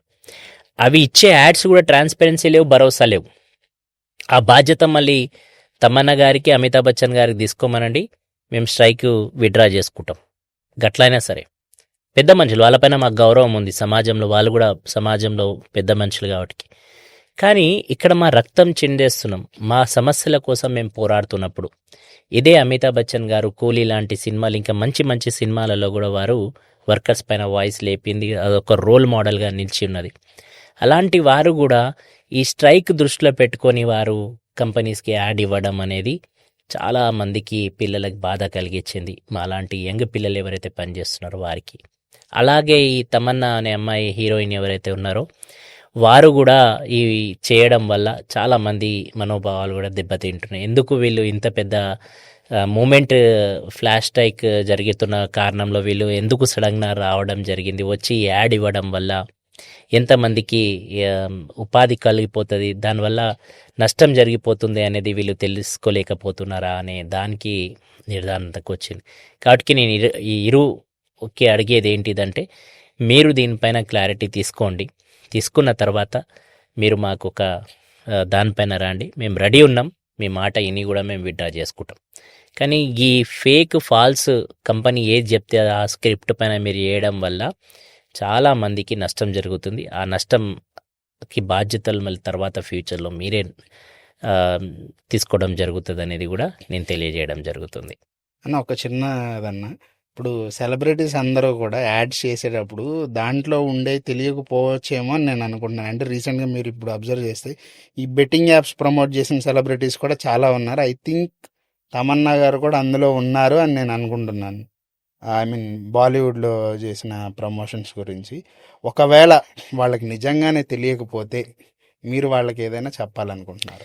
అదే చెప్తున్నా, ఫ్యాక్ట్ ఫైండింగ్స్ ఎప్పుడైనా సరే ఏదైనా స్క్రిప్ట్ ఎవరు రాసిచ్చినా కూడా ఒకళ్ళు స్క్రిప్ట్ అది చదవడం కానీ చెప్పడం కానీ వాళ్ళకనేది ఒక ఫ్యాన్ ఫాలోయింగ్స్ ఉంటారు, వాళ్ళకనేది నమ్ముకున్న ఒక బలగం అనేది ఉంటుంది. ఆ బలగం వాళ్ళు ఏది చెప్తే కూడా అది వాస్తవంగా నమ్ముతాం. ఇప్పుడు భారతదేశంలో మన దగ్గర నమ్ముకునేటోళ్ళం చాలామంది ఉన్నాం. దేవుడికి ఏ విధంగా నమ్ముతామో అలాగే మనం భక్తులం కాబట్టి పీఠాధిపతులకు, పూజారులకు, అలాగే ముస్లిం ధర్మంలో ఎవరైతే పెద్ద పెద్ద స్కాలర్స్ ఉన్నారో వారికి, క్రిస్టియన్ రూపంలో అన్ని మతాలకు ఎవరు మత పెద్దలు ఉంటారో వాళ్ళకి మాటకు నమ్ముకుంటాం, వాళ్ళకి అనే దానిపైన ఉంటుంది. అదేవిధంగా హీరోలకి కూడా ఇవాళ రేపు ఎట్లా ఉంటుందంటే ఆ హీరో అంటే నేను ఫ్యాను. ఎగ్జాంపుల్ అమితాబ్ బచ్చన్ గారు అంటే ఫ్యాను, ఈ హీరోయిన్ తమన్నా అంటే ఫ్యాను, పవన్ కళ్యాణ్ అంటే, చిరంజీవి అంటే ఎవరి ఫ్యాన్స్ వాళ్ళకు ఉన్నారు. టేబుల్ ఫ్యాన్లు ఉన్నారు, సీలింగ్ ఫ్యాన్లు కూడా ఉన్నారు. కాబట్టి నేనేమంటున్నా, ఆ ఫ్యాన్స్ ఎప్పుడైతే ఉంటారో పాపం వాళ్ళు తెలియక వాళ్ళు ఇచ్చిన దాంట్లో బ్లైండ్గా మోసపోతున్నారు. అవును. ఇప్పుడు ఎగ్జాంపుల్ ఏదైనా కోల్గేట్ అడ్వర్టైజ్మెంట్ వచ్చి వాళ్ళు పండ్లు తోముకొని చక్కచక్క మెరుస్తుంది అనగానే ఆ కోల్గేట్ నేను 100 సార్లు తోమినా కూడా నా పండ్లు చక్కచక్క మెరుస్తలేవు. అంటే నేను ఆ యాడ్ అట్రాక్ట్ అయిపోయే కదా కోల్గేట్ ఏదో కొన్నా నేను ప్రోడక్ట్. అవును. ఇదే విధంగా ఈ కంపెనీస్ ఇచ్చే వీళ్ళ యాడ్స్ కూడా ఏ స్క్రిప్ట్ రాసి ఇచ్చినా కూడా బ్లైండ్గా ఎవరైనా కూడా నమ్మొద్దు. దానిపైన ఫ్యాక్ట్ ఫైండింగ్స్ చేసుకున్న తర్వాతనే ఆ యాడ్స్కి ముందుకు పోవాలి. ఇది నా ఒక చిన్న సలహా మాత్రమే. ఎవరికైనా సరే, పెద్ద పెద్ద చరిష్మా ఉన్న ఫిగర్స్ ఎవరైనా సరే ఫ్యాక్ట్ ఫైండింగ్ చెయ్యండి మాత్రం. మీరు యాడ్స్ ఇవ్వడం వల్ల ఆ యాడ్స్ వల్ల చాలామంది నష్టపోతున్నారు. అది మీరు తెలుసుకోవాలి. మీకు వచ్చే యాడ్ వల్ల ఇన్కమ్ ఎంత ఉందో కానీ దానివల్ల నష్టం కూడా అంతే ఎదుట వ్యక్తులకు జరుగుతుంది. మీకు లాభం జరుగుతుంది, ఎదుటోళ్ళకి నష్టం జరుగుతుంది. దాని బాధ్యత కూడా మీరు ఒకసారి గమనించి ఫ్యాక్ట్ ఫైండింగ్ చూసుకొని దాని తర్వాత మీరు ఆ యాడ్స్కి ముందుకు పోయి బాగుంటుంది అనేది నా ఒక సలహా వాళ్ళకి. ఓకే అండి. సో అగైన్ మళ్ళీ కమింగ్ బ్యాక్ టు ఈ డెలివరీ టాపిక్ అన్న, మోస్ట్లీ నేను చూసింది ఏంటంటే యంగ్స్టర్స్, కాలేజెస్కి వెళ్ళేవాళ్ళు, లేదంటే ఇంకా కాలేజీకి బిలో ఏజ్ వాళ్ళు కూడా కొంతమంది డెలివరీ చేస్తున్నారండి. వాళ్ళు నాకు ఆన్ స్క్రీన్ మాట్లాడమంటే అన్న మళ్ళీ మా ఐడి బ్లాక్ చేస్తారన్న అన్న ఇది కూడా చెప్పారు. వాళ్ళు చెప్తుంది ఏంటంటే డ్రెస్కి కూడా డబ్బులు తీసుకుంటారంట, నిజమేనన్నా? 100%. అది ఏ కంపెనీ అయినా కానివ్వండి, Swiggy, Zomato, Zepto, Amazon, Blinkit, ఇవన్నీ కూడా మీరు యాప్లోనే ఇస్తారు. టీషర్ట్కి ఇన్ని డబ్బులు, కోట్కి ఇన్ని డబ్బులు, రెయిన్ కోట్కి ఇన్ని డబ్బులు, గ్లౌస్కి ఇన్ని డబ్బులు, బ్యాగ్కి ఇన్ని డబ్బులు అని ఇస్తారు. అది వాళ్ళ దగ్గరనే కొనాలి. ఆ ప్రోడక్ట్ వాళ్ళు ఇచ్చిన రేట్కే కొనాలి. అంటే వాళ్ళ బ్రాండింగ్ చేయాలి. వాళ్ళు పెట్టే టీషర్ట్ పైన స్విగ్గీ అని రాసి ఉంటుంది, జొమాటో, జెప్టో అని రాసి ఉంటుంది. అది నేను పైసలు పెట్టి కొనుడు ఏంటిది వాళ్ళ బ్రాండ్, నాకు అర్థం కాలేదు ఇప్పటి వరకు. నేను ఎన్నోసార్లు అడిగినా కూడా, ఇప్పుడు నేను ఒక పైసలు పెట్టి కొంటే ఏం రాసి ఉన్నది కొనాలని నా ఇష్టం కదన్నా. అవును అవును. ఏదన్నా ఇప్పుడు కొటేషన్ మంచిగా ఉంటే టీషర్ట్ పైన మనం కొంటాం. అవును. 500ది 1000 రూపాయలైనా కొంటాం, మనకు దానిపైన కొట్టాలి కాబట్టి. అవును. అది నాకు నచ్చితే నేను కొనుక్కుంటా. కానీ మీకు నచ్చింది బలవంతంగా మీరు నాకు పైసలు కట్ చేసి టీషర్ట్కి 500, 200, 300 సైజ్ బట్టి మళ్ళీ పైసలు, అది ఎక్కడ విచిత్రం నాకు అర్థమైతే లేదు. నేను వేసుకునే బ్యాగ్ ఏదైతే ఉందో ఆ బ్యాగ్ వెనకలే పెడితే ఆ బ్యాగ్ పైన కూడా జెప్టో, స్విగ్గీ, జొమాటో అని రాసి ఉంటుంది. ఆ బ్యాగ్ కూడా మోస్తున్న బ్యాగ్ కూడా మీ కంపెనీదే, మీ బ్రాండే, మీ కలరే. నాకు ఇష్టం లేదు. నేను ఫ్రీలాన్సర్ని, నేను వేసుకోవాలని ఏముంది? నేను డ్రెస్ వేసుకొని నీకు సెల్ఫీ ఇవ్వాలంట, డ్రెస్ పైన ఉన్నానా లేనా అని. ఆ డ్రెస్ వేసుకోవడం వల్ల ఆ ప్రమోషన్ జరిగితే ఆ ప్రమోషన్ పిఆర్ నాకేమైనా పైసలు ఇస్తుందా? ఇయ్యదు కదా. అలాంటప్పుడు నేను నీ డ్రెస్సే ఎందుకు వేసుకోవాలి? సరే, ఒక డ్రెస్ కోడ్ పెట్టుకుందాం, ప్రభుత్వంకి మాట్లాడదాం, ఏదన్నా ఒక నిర్ధారణ డ్రెస్ ఇమ్మని చెప్దాం, అక్కడ వరకు ఓకే. కానీ నువ్వు ఇచ్చిన డ్రెస్సే, నీ పేరు డ్రెస్సే, నీ మార్కెటింగే నేను ఎందుకు చేయాలి? చేస్తే నాకేం లాభం? నేను వేసుకుంటూ పోతున్నానండి. మీరు చాలా మంది డెలివరీ బాయ్ చూడండి, స్విగ్గీ, జొమాటో అని వెనకాల ఈ పైన కనిపిస్తుంటది, బ్యాక్ పైన కూడా కనిపించదు, జెప్టో, బ్లింకిట్ అవన్నీ కనిపిస్తాయి. అంతా మార్కెటింగ్ కదా, మీ ఐ విజువల్ దానిపైన పడుతుందే కదా, మళ్ళీ దాని పైసలు నాకు రావాలి కదా. ఉల్టా నేను పైసలు పెడుతున్నా వానికి, మీరు డబ్బులు ఇచ్చి ఆయనకి అడ్వర్టైజ్మెంట్ చేస్తున్నారు. ఇది ఇంకొకటి మీరు అడిగిన దాంట్లో ప్రశ్న, చాలా మంది ముందుకు ఎందుకు రారు మీడియా ముందుకంటే పిల్లలు వీళ్ళ ఐడీలు బ్లాక్ చేస్తారు. వీళ్ళు మీడియాలో ఎక్కడైనా కనిపించి ఏదైనా మాట మాట్లాడితే అది వైరల్ అయిందనుకోండి, మీడియాలో, సోషల్ మీడియాలో, ఇక వాళ్ళ ఐడీలు బ్లాక్ చేస్తారు. అందుకోసం పిల్లలు ప్రెస్ రిపోర్టర్లతో మాట్లాడరు. ఎలక్ట్రానిక్ మీడియా కానీ ప్రింట్ మీడియా కానీ వాళ్ళ పేరు వస్తే కూడా వాళ్ళ ఐడీలు బ్లాక్ చేస్తారు. ఇంకా కొంతమంది పిల్లలండి, వాస్తవంగా వాళ్ళకున్న ఇంట్లో ఏం పరిస్థితిలో తెలియదు మనకు కాబట్టి, చదువుకుంటున్న పిల్లలు కావచ్చు, చదువుకున్న పిల్లలు ముఖం చూపెట్టుకోలేక, లేక ఏదో పార్ట్ టైం వాళ్ళ ఖర్చుల కోసం అని చాలామంది బయటకు వెళ్ళి చేస్తుంటారు. అది చాలా తక్కువ మంది ఉంటారు. ఏదో వాళ్ళ పాకెట్ మనీ జస్ట్ ఏదో సరదా కోసం కావాలనేటోళ్ళు చేసుకునేటోళ్ళు కూడా ఉంటారు. వాళ్ళు కూడా ఎప్పుడు ముందు రారు కొంతమంది. ఇంకా కొంతమంది ఏమంటే డిగ్నిటీ, అందుకోసం మేము కొట్లాడుతున్నాం. ఒక డిగ్నిటీ, ఒక వర్కర్కి కావాల్సిన డిగ్నిటీ అనేది లేదు ఇక్కడ.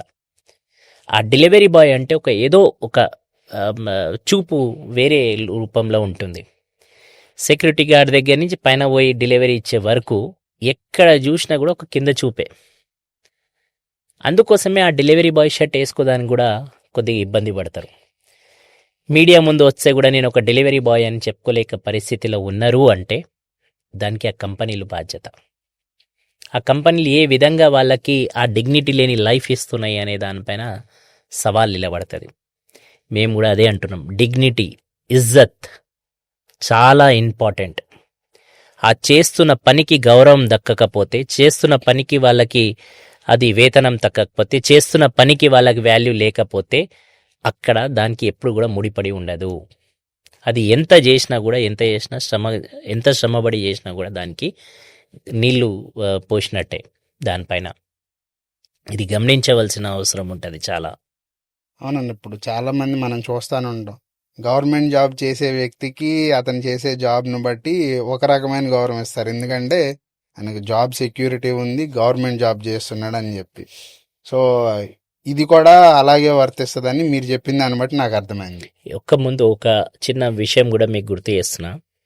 ఒకప్పుడు మనము క్యాబ్ డ్రైవర్ ఎవరైతే ఉంటున్నారో, ఈ స్విగ్గీ, జొమాటో ఇవి రాక, ఈ ఓలా, ఊబర్ రాకముందు డ్రైవర్కి డ్రైవర్ అనకపోతుండే. భారతదేశ వ్యాప్తంగా కూడా డ్రైవర్ సాబ్ అంటుండే. ఇప్పుడు డ్రైవర్ సాబ్ అనే పిలిపే పోయింది. అరేయ్, ఒరేయ్, ఏ బాబు, ఏ క్యాబు, ఏ ర్యాపిడో, ఏ డ్రైవర్, ఏ స్విగ్గీ, ఏ జొమాటో. కొంతమంది ముద్దుగా పిలుస్తారు. చిన్న బాబు, ఇట్రా అమ్మ, పేరు తెలియకున్నా కూడా. లేకపోతే కొంతమంది పేర్లో, యాప్లో పేరు ఇస్తుంది, అవును అవును, రాజు, షేకు, ఇట్లా పేర్లు వస్తుంటాయి. ఆ పేరుతో పోగానే షేక్ అమ్మ, రాజు అండి మీరు, ఓకే అంటారు. అది మాకు చాలా ప్రౌడ్ అనిపిస్తుంది అప్పుడప్పుడు. మీరు టిప్ ఇస్తున్నారా లేరా అనే కాన్సన్ట్రేషన్ కదా. అరే నాకు పేరు పెట్టి పిలిపించినారు, నాకు విలువ ఇచ్చినారు, నాకు గ్లాస్ ఆఫ్ వాటర్ అడిగినారు.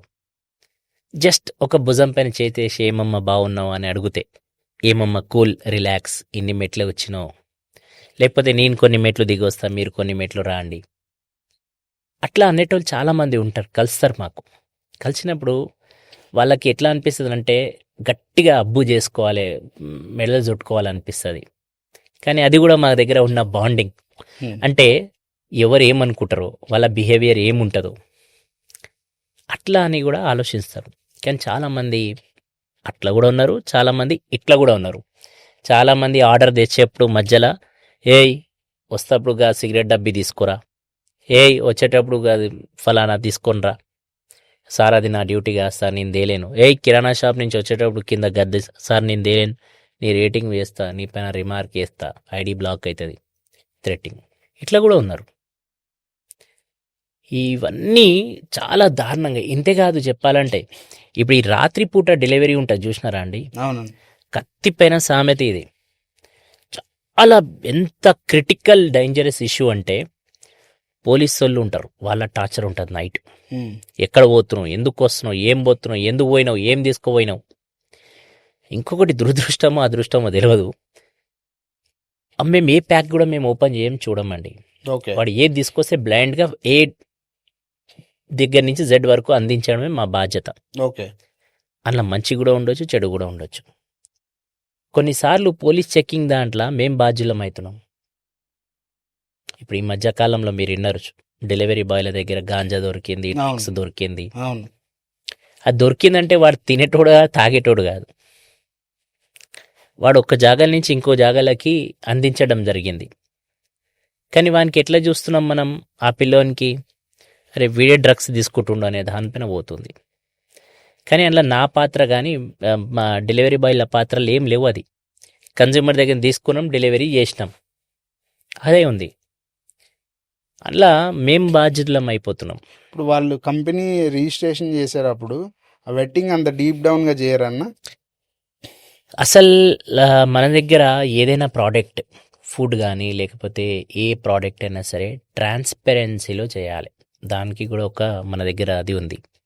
ఏ ఫుడ్ అయినా సరే మీ కళ్ళకు కనిపించాలి లోపట ఏముంది అనేది ఒక ప్యాకింగ్ చేసేటప్పుడు. కానీ ఇక్కడ మనకు కనిపించడానికి ఉండదు. ఇప్పుడు సిల్ ఉంటుంది, అది ఏంటిది అనేది తెలియదు. అది ఏది ఇస్తే తీసుకుపోయి మేము ఇవ్వాలంతే. అది రెండోది, ఈ మధ్య కాలంలో క్రైమ్స్ ఎక్కువ జరుగుతున్నాయి. కొంతమంది వాడు ఏదో పెట్టి చాకువే పెట్టి ప్యాక్ చేసి పంపించిండు అనుకోండి, ఒక పోర్టర్ బుక్ చేసి అది తీసుకుపోయి ఇచ్చేస్తారు. ఇక చాకు అయితే ఇప్పి చూడదు, చాకు ఉందా ఏముందా అనేది తెలియదు. లేకపోతే ఏదైనా మంచి చెడ్డ ఉన్నది అది పార్సల్ చేసి పంపించిండు అనుకోండి, అది మాకు తీసుకుపోయి ఇస్తాం, కానీ ఏముందా అని తెలియదు. కానీ దానిలో బలి అయ్యేది ఎవరంటే డెలివరీ బాయే. ఎందుకంటే ఆ పిల్లోనికి ఏం తెలియదు, వాస్తవంగా తెలియదు. ఆ లొకేషన్ కూడా ఎట్లా పెడతారు మీరు? ఇప్పుడు వాస్తవంగా చెప్పాలంటే ఇంకొక ఫ్యాక్ట్, కేవైసీ డెలివరీ బాయ్ది ఉంటుంది. ఓకే నా డీటెయిల్స్ అన్నీ, నా ఆధార్ కార్డు, నా బండి నెంబరు, నా లొకేషన్ అన్నీ మీకు ఉన్నాయి. ఓకే కస్టమర్వి ఉన్నాయా? కంపెనీ దగ్గర కస్టమర్వి ఉన్నాయా? లేవు. జస్ట్ యాప్ ఏదో వేసుకొని ఈమెయిల్ ఐడి పెట్టుకుంటే సరిపోతుంది. గంటకు ఒక ఈమెయిల్ ఐడి మార్చుకోవచ్చు, ఫోన్ నెంబర్ కూడా కామన్గా మార్చుకోవచ్చు కొంతమంది. అవును దానివల్ల కేవైసీ అవుతుందా? అవ్వదు. నాకు జరగరాంది ఏదైనా జరిగితే నేను బాధ్యత ఎవరు నిలబెట్టియాలి? కస్టమర్ డీటెయిల్స్ నా దగ్గర ఉండవు కదా, అవును కంపెనీ పైననే డిపెండ్ కాలే. నాకు జరగరాంది ఏదైనా జరిగితే పోలీస్ స్టేషన్లో పోయి నేను ఫిర్యాదు పెడితే ఆ కస్టమర్ పైన, ఆ కస్టమర్ డీటెయిల్స్ పోలీసు వాళ్ళు అడిగితేనే ఇయ్యరు కంపెనీ వాళ్ళు. అట్లా ఎన్నో జరిగినాయి. చాలా ఇన్సిడెంట్స్ నేను పేపర్లో వాటిలో కూడా చూసాను. డెలివరీ బాయ్ని కొట్టి అవి లాక్కోవడము, ఆయన దగ్గర డబ్బులు గుంజుకోవడము, ఫోన్లు లాక్కోవడము. చాలా థ్రెట్టింగ్స్ ఉన్నాయి. డార్క్ ఏరియాస్ అండి.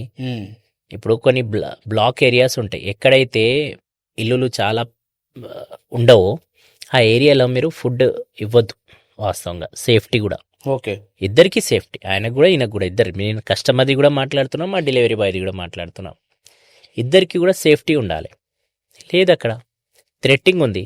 ఆ అడవిలో పోతా పోతా అక్కడి నుంచి ఇయ్యదానికి పోయినప్పుడు ఏదైనా కావచ్చు, దానికి ఎవరు బాధ్యత? కంపెనీ బాధ్యత తీసుకుంటుందా? తీసుకోదే. ఎంతమంది కస్టమర్లు డెలివరీ బాయ్లకి కొట్టినా, చిత్రహింసలు పెట్టినా ఏ కంపెనీ వచ్చి నిలబడ్డది వర్కర్ల దగ్గర? చెప్పండి. డెలివరీ బాయ్లలో కావచ్చు, డ్రైవర్లలో కావచ్చు, ఎవరిలోనే కావచ్చు, ఏ ఒక్క కంపెనీ కూడా ఈ అగ్రిగేటర్ కంపెనీలు వర్కర్ల హిత్గా నిలబడ్డాయి? సింపుల్గా వాళ్ళు ఇట్లా అని చేతులు దులుపుకొని వెళ్ళిపోతారు. అక్కడ బాధ్యత వహించేది నేనే యాజ్ ఎ డెలివరీ బాయ్గా, కంపెనీ కాదు. కంపెనీ కేవలం బ్రోకరిజం చేస్తున్నా అయిపోయిందని చేతులు దులుపుకుంటుంది. కానీ వాస్తవంగా నా పాత్ర లేదనలండి. వాళ్ళు ఏమి ఇస్తున్నారు అది తీసుకోపోయి నేను ఎదటోళ్ళకి చేరేయడమే నా బాధ్యత. నా దగ్గర చెక్ చేయడానికి ఎక్విప్మెంట్ లేదు, స్కానింగ్ చేయడానికి లేదు, అందులో ఏముందని నేను అడగడానికి కూడా లేదు.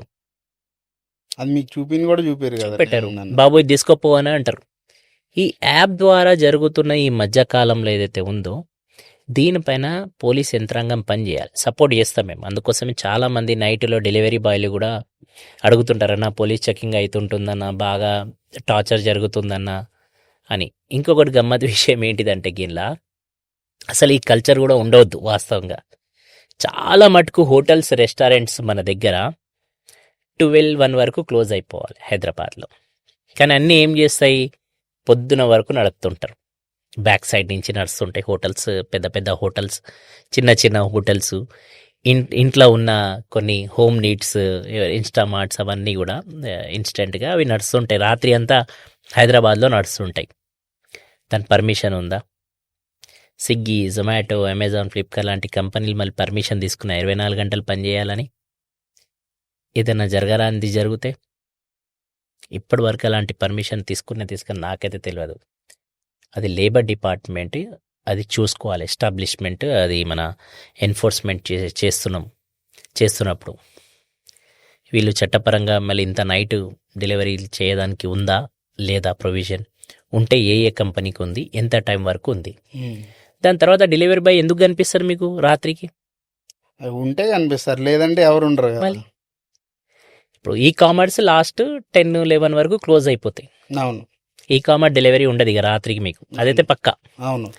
కానీ ఫుడ్ రాత్రికి ఇప్పుడు మీరు 3 గంటల రాత్రికి కొట్టినా కూడా మీకు అందుబాటులో వస్తుంది, 4 గంటలకు కొట్టినా కూడా అందుబాటులో ఉంటుంది. అవును అంటే ఎక్కడో ఒక జాగల గ్యాప్ ఉంది కదా, అవును అది పోలీసు వాళ్ళు కనిపెట్టి, అటు లేబర్ డిపార్ట్మెంట్ కూడా కనిపెట్టి దానిపైన ఖచ్చితంగా ఎస్టాబ్లిష్మెంట్ దాని యాక్ట్ ప్రకారంగా చర్యలు తీసుకుంటే జరుగుతుంది. చేసి కేసు బుక్ చేస్తే తెలుస్తుంది. ఆ డెలివరీ బాయ్ పాపం ఆ ఫుడ్ తీసుకుపోయి ఇస్తుంటే ఏ హోటల్ నుంచి తెచ్చినావు, ఏ రెస్టారెంట్ నుంచి తెచ్చినావు అని వానికి పాపం పోలీసు వాళ్ళు పట్టుకొని మా టార్చర్ చేయడం వల్ల భయపడతారు పిల్లలు చాలామంది. అవును నైట్ పూట కూడా ఎందుకు ఎన్నుకుంటారు పిల్లలు అంటే అది కూడా ఒక కారణం ఉంది. ఏదో 2 రూపాయలు వస్తాయి డే అంతా చేసిన తర్వాత. ఈ కొద్దిగా కల్చర్ కూడా ఎట్లా అయిపోయిందంటే రాత్రిపూట ఎక్కువ ఈ పనులు చేసి తెల్లారు కొద్దిగా లేట్ నైట్ వండుకొని మళ్ళీ చదువు పైననో లేకపోతే వేరే పనుల పైన చూసుకుందాం అన్నట్టుగా పడిపోయింది. ఈ మధ్యకాలంలో చూసుకుంటే నైట్ డెలివరీలే ఎక్కువ పెరుగుతున్నాయి హైదరాబాద్ లాంటి. మళ్ళీ ఆ డేటా కూడా తీసుకుంటే బాగుంటుండే, స్విగ్గీ కానీ ఎందుకు తీయలే తెలియదు. నైట్ పూట ఎక్కువ ఆర్డర్స్ ఉంటాయి పగల కంటే. ఒకప్పుడు పగల ఎక్కువ ఆర్డర్స్ ఉంటుండే, కానీ ఇప్పుడు నైట్ ఎక్కువ ఆర్డర్స్ కూడా పడడం వల్ల కూడా చాలా ఈ డెలివరీ బాయ్లు ఎక్కువ శాతం నైట్ పని చేయడానికి కూడా కొంతమంది మొప్పు చూపేయడం జరుగుతుంది. అన్న ఇప్పుడు మీరు ఇన్నేళ్ల journey from I think almost మీరు 8 years నుంచి కూడా వీళ్ళ కోసం ఫైట్ చేస్తూ ఉన్నారు. మీరు అబ్జర్వ్ చేసిన టాప్ 10 ఇష్యూస్ ఏంటి, వాటికి రెజల్యూషన్గా ఏం చేస్తే బాగుంటుందని మీరు అనుకుంటున్నారు? ముఖ్యంగా కేంద్రంలో ఇప్పుడు కోడ్ ఆన్ సోషల్ సెక్యూరిటీలో సోషల్ సెక్యూరిటీ స్కీమ్స్ రావడం అదొక పెద్ద విజయంగా భావించవచ్చు. ఎన్నో ఏండ్ల నుంచి 10 ఏండ్ల నుంచి ఖచ్చితంగా దీని వెనకాల కొట్లాడి సాధించిన తర్వాత కూడా పార్లమెంట్లో బిల్ పాస్ అయిపోయినాక కూడా 5 ఏండ్లు అయింది, ఒక్క స్కీమ్ కూడా ఇంప్లిమెంట్ కాలేదు.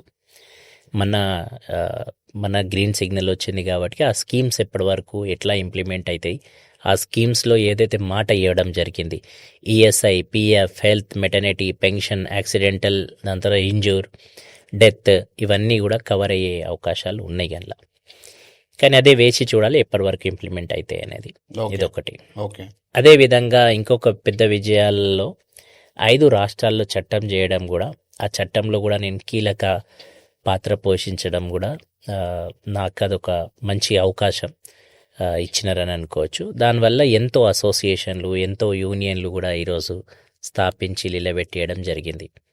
చాలా అసోసియేషన్స్, యూనియన్స్ కూడా ఇంతకుముందు గీగ్ వర్కర్ల పైన పని చేయకపోయేదండి.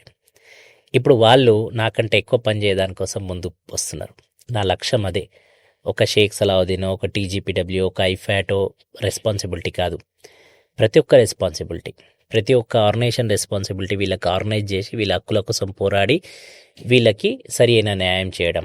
ఇప్పుడు నాకు సంతోషం ఏంటిదంటే చాలా ట్రేడ్ యూనియన్స్ కూడా దీనిపైన పోరాటం స్టార్ట్ చేసినాయి కాబట్టి నా బాధ్యత కొద్దిగా దీనిపైన మళ్ళీ వేరే దృష్టి పెట్టడానికోసం నాకు అవకాశం దొరుకుతుంది. ఎందుకంటే ఇలాంటి మూమెంట్ తయారు చేయడమే మాలాంటి వాళ్ళ యాజ్ ఏ ఒక ఏమంటారు లేబర్ యాక్టివిస్ట్గా ఇది మా లక్ష్యం.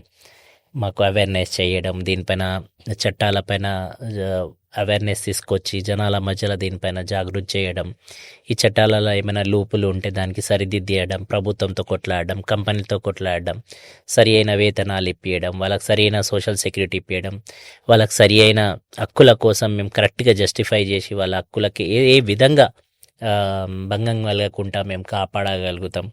ఇవన్నీ ఒక యూనియన్స్ బాధ్యతగా, ఒక యాక్టివిస్ట్ బాధ్యతగా మేమలో ఇప్పటి వరకు జరిగిన దాంట్లో కూడా అన్ని సఫలంగానే ముందుకు రావడం జరిగింది. అన్న, మీరు ఇప్పుడు ఇంత ఉద్యమం ఇస్తున్నారు, ఇంతమందిని ఒక చోటకి చేర్చారు, ఇదంతా బాగుందన్న.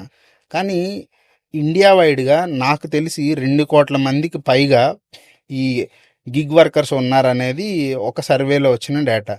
కానీ మీ దగ్గర చూస్తే ఇంకా మీరు ఆల్మోస్ట్ అన్ని స్టేట్స్ కవర్ చేశారు, వేరే కంట్రీస్కి వెళ్ళి కూడా అవేర్నెస్ క్రియేట్ చేస్తున్నారు కదా. తెలియని వాళ్ళకి మీ యూనియన్లో జాయిన్ అవ్వాలంటే ప్రాసెస్ ఏంటి, జాయిన్ అయిన తర్వాత వాళ్ళకి కలిగే ఉపయోగాలు ఏంటన్న? మొదటిగా ఫస్ట్ ఆఫ్ ఆల్ మనం తెలుసుకోవాల్సిన అవసరం కూడా ఏముందంటే వీళ్ళందరూ డిజిటల్గా వర్క్ చేసేటోళ్ళు, ఒక జాగల ఒక ఏరియాలో పర్టికులర్గా ఉండేటోళ్ళు కాదు. రెస్టారెంట్స్ కూడా మారుతుంటారు, డ్రైవర్స్ కూడా గీగ్ వర్కర్లో డ్రైవర్స్ కూడా వస్తారు కాబట్టి వాళ్ళు కూడా ఒక్క జాగల కలవరు వీళ్ళు, కాబట్టి మారుతూ ఉంటారు ప్లేస్, అంటే మూవింగ్ ఆన్ ద ఎర్త్ అంటారు వీళ్ళకి. ఓకే. కాబట్టి వీళ్ళకి ఆర్గనైజ్ చేయడం చాలా టఫ్ ఛాలెంజ్. దానికోసమే Telangana gig and platform workers union ప్రత్యేకంగా డిజిటలైజ్ మెంబర్షిప్ తీసుకోవడం జరిగింది. ఓకే. మీరు తెలంగాణ రాష్ట్ర వ్యాప్తంగా ఎక్కడ ఉన్నా సరే మీరు డిజిటల్గా మా యూనియన్లో సభ్యులు కావచ్చు. ఒకటి. రెండోది, సభ్యులైతే బెనిఫిట్ ఏంటిది అంటే ఈ హక్కులు ఏవైతే మేము కొట్లాడుతున్నామో, ఇప్పుడు 2 కేసులు వేసినాం, హైకోర్టులో పిఐఎల్ వేసినాం. అది ఎవరి కోసం వేసినాం? వర్కర్ల కోసం వేసినాం, వాళ్ళ హిత్ కోసమే వేసినాం. అది తెలుసుకోవాలి. ఆ ఖర్చులు లేకపోతే ఆఫీస్ అడ్మినిస్ట్రేషన్స్ ఇవన్నీ నడిపేదానికి ఒక సిస్టమ్ ఉంటుంది, దానికి ఒక రెస్పాన్సిబిలిటీ ఉంటుంది. సభ్యత్వం అనేది ఒక రెస్పాన్సిబిలిటీగా భావించాలి. ఇది నా బాధ్యతగా. స్కూల్లో అడ్మిషన్ ఎట్లా తీసుకుంటామో సభ్యత్వం, యూనియన్లో సభ్యులు కావడం కూడా అది బాధ్యత. ప్రతి ఒక్క వర్కర్ ఏ కంపెనీస్ అయినా కానీ, ఏ ప్లాట్ఫామ్స్ కానివ్వండి, లేక ఏ అనార్గనైజ్ సెక్టర్ అయినా కానీ ఒక యూనియన్లో ఫస్ట్ వాళ్ళు చేరాలి. అది నా యూనియన్ అని కాదు, ఏ యూనియన్లో అయినా సరే వాళ్ళ బాధ్యతగా భావించుకోవాలి. అదే బయట కంట్రీస్లో పోతే ఎవ్వరు కూడా యూనియన్లో లేకుండా ఉండరు. ఫస్ట్ లాస్ట్ ఎవరికైనా కదిలేయండి, ఏదో ఒక యూనియన్తో వాళ్ళకి మెచ్చిన యూనియన్తో ఉంటారు. ఎక్కడ ఒక జాగల అనుసంధానం, ఇక్కడ గ్యాప్ ఉంది. అది ఎప్పుడైనా సరే ప్రతి ఒక్కళ్ళు ఇంట్రెస్ట్ పెట్టి తీసుకోవాల్సిన అవసరం ఉంది. మేమైతే మా దగ్గర డిజిటలైజేషన్ మెంబర్షిప్ ఉంది. మేము పెద్ద పెద్ద సినిమాలు ఏం చూపెట్టాం. మాతో చేతనైనంత మేము సమాజంలో ఒక బాధ్యతగా యూనియన్ ఏం చేస్తుంది అది చేయడాని కోసం ముందుకు పోతాం. దాంతోపాటు మాకున్న వసతులు పట్టి పిల్లలకి స్కాలర్షిప్ ఇప్పించడము, డ్రైవర్ పిల్లలకు, డెలివరీ బాయ్ పిల్లలకి స్కాలర్షిప్ ఇప్పించడము, హెల్మెట్స్ అవేర్నెస్ చేయడము, వర్క్షాప్ పెట్టడము, చట్టం గురించి తెలియచేయడము. తెలంగాణలో చట్టం అయింది, ఆ చట్టం ఏ విధంగా ఉంది, అందులో నుసుకులు ఏమున్నాయి, దాని తర్వాత రూల్స్ తయారైతే దాంట్లో ఏమున్నాయి, ఇవన్నీ కూడా వాళ్ళకి ఒక ఎడ్యుకేట్ చేస్తాం మేము. ఆ ఎడ్యుకేట్ చేయడం వల్ల వాళ్ళకు కూడా అవేర్నెస్ పెరుగుతుంది. ఆ స్కీమ్స్ అవి దానివల్ల బెనిఫిట్ పెరుగుతుంది. దాంతోపాటు మాకు ఎవరైనా పెద్ద మనసు చేసి సిఎస్ఆర్స్ ముందుకు వస్తే పిల్లలకి స్కాలర్షిప్ ఇవ్వడము. దాంతోపాటు ఐటీఆర్, ఇన్కమ్ ట్యాక్స్ రిటర్న్స్ అనేది భారతదేశంలో ఎవరు చేయలే, మా ఆర్గనైజేషనే ఫస్ట్ చేసింది. ఆ చైతన్యం కలిగించింది. ఇప్పుడు ఆ కంపెనీలు కూడా అదే కంపెనీతో ఒప్పందం చేసుకొని ఐటీఆర్ ఫైలింగ్ చేస్తున్నారు. అట్లా ఎవ్వరి లేని టైప్లో అంటే కమర్షియల్ వాహనాలకు మాలో ఉన్న సభ్యులకి భారతదేశంలో కూడా ఎక్కడ లేదు. మా యూనియన్ల టీజీపీడబ్ల్యూ యూనియన్ల సభ్యులకి Telangana gig and platform వర్కర్స్లా EMI రూపంలో ఇన్సూరెన్స్ ఇస్తాం, వెహికల్ ఇన్సూరెన్స్ కమర్షియల్గా. ఒక్కటేసారి తీసుకోవాలంటే దానికి 25,000 30,000 తగ్గుతుంది. అదే మా దగ్గర తీసుకుంటే కొద్దిగా సివిల్ రిపేర్ ఉన్నా కూడా దానికి చేసి అవకాశం ఇచ్చి దానికి ఈఎంఐ రూపంలో కన్వర్ట్ చేస్తాం. ఇంకొకటి మేము ఏం చేస్తామంటే పొదుపు పైసలు ఎట్లా చేయాలి. డ్రైవర్లకి పెద్ద పైసలు మిగిలవు, డెలివరీ బాయ్లకి మిగిలే పైసలు ఎట్లా పొదుపు చేసుకోవాలి. ఒక రోజుకి ఒక 100 రూపాయలు ఉంది, 100 రూపాయలు తీసుకోపోయి నేను బంగారం కొనలేను, కానీ ఆ 100 రూపాయలు నేను గోల్డ్లో ఎట్లా ఇన్వెస్ట్ చేయగలుగుతాను, డిజిటల్ గోల్డ్లో. అలాంటివి కూడా మేము వాళ్ళకి గైడ్ చేసి టిప్ చేసి సేవింగ్స్ కూడా రేపటి రోజు మంచైనా చెడ్డైనా ఒక 5 ఏళ్ల తర్వాత ఒక 10 ఏళ్ల తర్వాత నా దగ్గర వెనకలు చూసుకుంటే ఒక డబ్బు అనేది ఉండాలి. అది ఏ విధంగా చేయగలుగుతాం అనేది కూడా ఇస్తాం. ఇన్సూరెన్స్లు ఇస్తాం, accidental insurance, family insurance, health insurance. ఇవన్నీ కమిషన్ కోసం కాదు, ఇవన్నీ వాళ్ళకు అవగాహన తెలియజేసి, అవగాహన లేకపోవడం వల్ల హాస్పిటలైజ్ అయిపోయి మనం ఆ ఇన్సూరెన్స్ తీసుకోకపోతే లక్షలాది రూపాయలు ఒక డెలివరీ బాయ్ కానీ డ్రైవర్ కానీ కట్టుకోలేని పరిస్థితి. అట్లా అని కొంతమంది ముందుకొచ్చి కొన్ని హాస్పిటల్స్లో, నెట్వర్కింగ్ హాస్పిటల్స్లో తక్కువలో వాళ్ళకి వైద్యం చేపించడం, ఆపరేషన్స్ అయితే కొద్దిగా తక్కువలో డిస్కౌంట్ ఇప్పించడం, అసలు వెరీ పూర్ అయితే దానికి ఏదైనా చికిత్స చేయడం కూడా, లేక తలా ఒక చేతేసి, ఒక మా ఆర్గనైజేషన్ కాదు వేరే ఆర్గనైజేషన్స్ అసోసియేషన్స్ కూడా తలా ఒక చేతేసి ఆయనకు ఒక సహాయం చేసే దానికోసం కూడా ముందు జరుగుతుంటుంది అన్నట్టు. ఇది ఒక బాధ్యత, ఇది యూనియన్ బాధ్యత. అదేవిధంగా ఒక వర్కర్ బాధ్యత కూడా ఎట్లా ఉంటుందంటే నేను సభ్యుడు కావాలి, ఆ సభ్యుడిని అయితేనే నా బాధ్యత అని భావించుకోవాలి. నాకు ఏంటిది బెనిఫిట్ అనే దానికంట నా బాధ్యత కన్నా మెంబర్ కావడం అనేది ప్రయారిటీ ఉండాలనేది నా రిక్వెస్ట్. అలాగే ఇంకొక చిన్న డౌట్ అన్న, ఇప్పుడు మా మీడియాలో పనిచేసే మిత్రులందరూ కూడా తక్కువలో తక్కువ రోజుకి ఒక 3 hours 4 hours news channels phone చూసుకుంటూ ఉండే ఆ వీడియోలంతా కూడా మాకు వినిపిస్తూ ఉండే అన్నమాట పడుకునేటప్పుడు. And on an average reporter కానివ్వండి, లేదంటే సోషల్ మీడియాలో పనిచేసేవాళ్ళు కానివ్వండి, ఒక 20-30 కాల్స్ వస్తే వాళ్ళు నాకు చెప్తా ఉంటారు, అన్న నాకు ఈరోజు నేను ఫోన్లో మాట్లాడిందే వినిపిస్తుంది అన్న నిద్రపోయేటప్పుడు అని. మీకు ఒక డెలివరీ తీసుకొని ఇక్కడికి వచ్చేలోపు యావరేజ్గా ఒక ఎన్ని కాల్స్ వస్తాయి అన్న మీకు? ఒక 10 కాళ్ళన్నా వస్తాయి. 10 కాల్స్ వస్తాయి. రూట్ అట్లా ఉంది, ఇట్లా లేదు, ఇట్లా ఉంది, అట్లా ఉంది, కరెక్ట్ అపాయింట్మెంట్ పెట్టరు కదా. అవును. ఇప్పుడు ఒక అపార్ట్మెంట్ పెడతారు, హ్మ్. ఆ అపార్ట్మెంట్లో ఒక 30 ఫ్లాట్లు 40 ఫ్లాట్లు ఉంటాయి. ఆ నెంబర్ చెప్పాలి కదా. హ్మ్. ఆ నెంబర్ చెప్పే వరకు నేను 2 ఫ్లోర్లు పోతాను. మళ్ళీ హ్మ్. 2 ఫ్లోర్లు కాదు, పైన 5వ ఫ్లోర్లో ఉంటా అంటాడు. 5వ ఫ్లోర్ కాదు బాబు, నేను గ్రౌండ్ ఫ్లోర్లో ఉన్నా అంటారు. హ్మ్. మళ్ళీ ఒక కాల్ అయిపోతుంది. మళ్ళీ అయిపోయింగానే మళ్ళీ ఫ్లాట్ నెంబర్ ఎంత అండి, 201, 102, 4 ఇట్లా. లేకపోతే కొన్నిసార్లు ఏమిటి, అది నా ఫ్లాట్ బంద్ ఉందండి, నా పక్కోళ్ళకి ఇచ్చి వెళ్ళండి, నేను వచ్చి తీసుకుంటాను. అట్లా ఇవన్నీ కూడా జరుగుతుంటాయి అన్నట్టు. కనీసం ఒక్క డెలివరీ ఒక 5 నుంచి 8 కాల్స్ వస్తుంటాయి.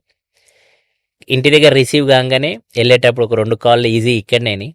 లొకేషన్ దగ్గర పోయిన తర్వాత కన్ఫ్యూజ్ ఉంటే ఇంకో 2 కాళ్ళు అవుతాయి.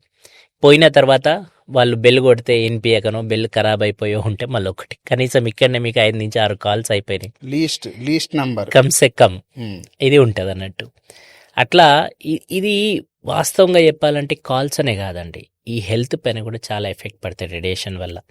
ఒక డ్రైవర్ కానీ డెలివరీ బాయ్స్ కానీ వీళ్ళందరూ పొద్దున లేచి సాయంత్రం వరకు పని చేసేటప్పటికి సాయంత్రం పోయి వండుకుంటే బెడ్ పైన ఇక స్వర్గంలో వండుకునేటట్టే అనుకోవాలి, ఫీల్ కావాలి, అంత ఉంటుంది.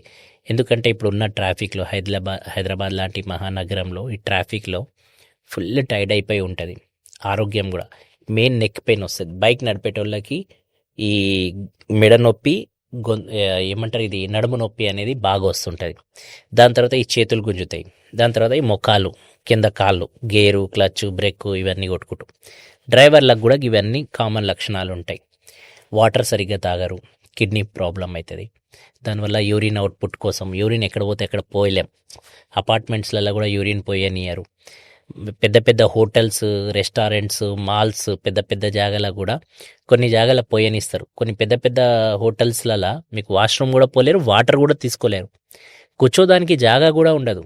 ఏదో చెట్టు కిందనో లేకపోతే అక్కడ ఇక్కడ జాగా చూసుకొని కూర్చోవాలి. మీరు కొన్ని హోటల్స్ బయట చూడండి. ఎగ్జాంపుల్ ఇక్కడ బవర్చి దగ్గర మీరు తీసుకోండి, డెలివరీ బాయ్ పిల్లలందరూ రోడ్ పైన కూర్చుంటారు, బైక్లు వేసుకొని బైక్ పైన కూర్చుంటారు రోడ్ పైననే. అదే ప్యారడైజ్ బాగుండే, అక్కడ కూడా అంతే, ఎక్కడైనా. అంతేకాకుండా ఈ జెప్టో స్టోర్ చూసుకుంటే మీరు ఇక్కడ నల్లకుంటా ఇక్కడ జెప్టో స్టోర్, పిల్లలందరూ ఇట్లా బైక్ వేసుకొని బైక్ పైన ఇట్లా వండుకొని ఉంటారు. ఎంతసేపు అని కూర్చోగలుగుతారు? లేకపోతే మెట్ల పైన ఇట్లా వండుకొని ఉంటారు ఆర్డర్ కోసం.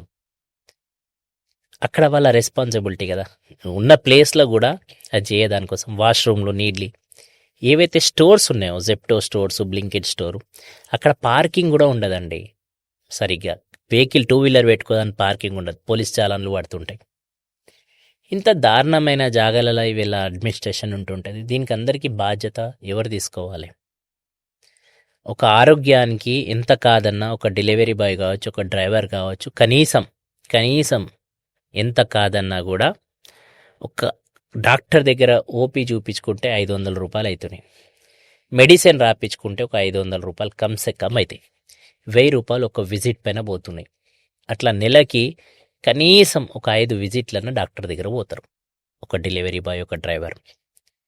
ఈ మధ్యకాలంలో వాస్తవంగా మీరు నమ్మరు, చాలామందికి పొల్యూషన్ వల్ల టీబీ, ఆ ప్లాస్టిక్ ఉంటుంది కదా కార్లలో, దానివల్ల ఈ బయట పొల్యూషన్ వల్ల అది లంగ్స్లలోకి పోయి దానివల్ల ఇన్ఫెక్షన్ తయారు కావడం, కిడ్నీస్ పైన కూడా ఎసరు పడడం, కళ్ళ పైన కళ్ళు వెలుతురు పోవడం, ఈ హెయిర్ సూసిపోవడం, బ్లాక్ కావడం నోస్, ఇవన్నీ జరుగుతున్నాయి. పెద్ద పెద్ద వ్యాధులన్నీ కూడా జరుగుతున్నాయి. ఇక రీసెంట్గా చాలామందికి మేము ఈ మధ్యకాలంలో వింటున్నాం, ముఖ్యంగా క్యాబ్ డ్రైవర్లు, ఓలా, ఊబర్, ర్యాపిడో నడిపేట వాళ్ళకి వాళ్ళు ఎంతమంది టెస్టులు చేయించుకుంటున్నారు మా మిత్రులు తెలియదు, కానీ టెస్టులు చేయించుకుంటే 100ల ఒక 4 సిమ్టమ్స్ వస్తున్నాయి అన్నట్టు పాజిటివ్ రిజల్ట్స్ వస్తున్నాయి. అంటే ఆ అవకాశాలు ఉన్నాయి అని మన రీసెంట్గా ఏదో క్యాంప్ పడితే అలా చూసుకున్నాం. చేయించుకుంటే ఒక 4కి సిమ్టమ్స్ వచ్చే ఛాన్సులు ఉన్నాయి. ఓకే, అది ఫస్ట్ ఉంటే కాపాడగలుగుతాం. ఒక స్టేజ్ దాటిపోయిన తర్వాత కాపాడలేం కదా. అవును. నేను మీ ద్వారా కోరేది కూడా ఏంటిదంటే, చాలామంది డ్రైవర్లు, డెలివరీ బాయ్ పిల్లలకి ఈ హెల్త్ పైన కూడా మనకి ఫస్టే ఎప్పటికప్పుడు ఎగ్జామింగ్ చేయించుకుంటూ ఉండాలి. తొలి దశలో ఏదైనా జరిగితే దానికి దానికోసం ఎక్కువ అవకాశాలు ఉంటాయి. అదే ఖరాబ్ అయిపోయిన తర్వాత, ఒక స్టేజ్ దాటిపోయిన తర్వాత కంట్రోల్ చేయలేకపోతాం. మనకు ఒక ఫ్యామిలీ ఉంది, మనకు పిల్లలు ఇంట్లో ఉన్నారు, దానికోసం తల్లిదండ్రులు ఉన్నారు, వీళ్ళందరూ మన పైన ఆధారపడి ఉన్నారు. కానీ ఇదే కంపెనీలు ఏదైనా జరిగితే ఏ కంపెనీ కూడా మనకు కాపాడుకోదు. ఈ కంపెనీలు ముందుకు రావు. ఇప్పుడే ఒక 2-3 కేసు మన ముందు ఉంది. హైదరాబాద్లోనే జరిగింది. ఒక అతనికి క్యాన్సర్ వచ్చింది, 900 రైడ్లు కొట్టిండు ఊబర్లో. 9,000 రైడ్లు కొట్టిండు, సారీ 9,000 రైడ్లు అన్న.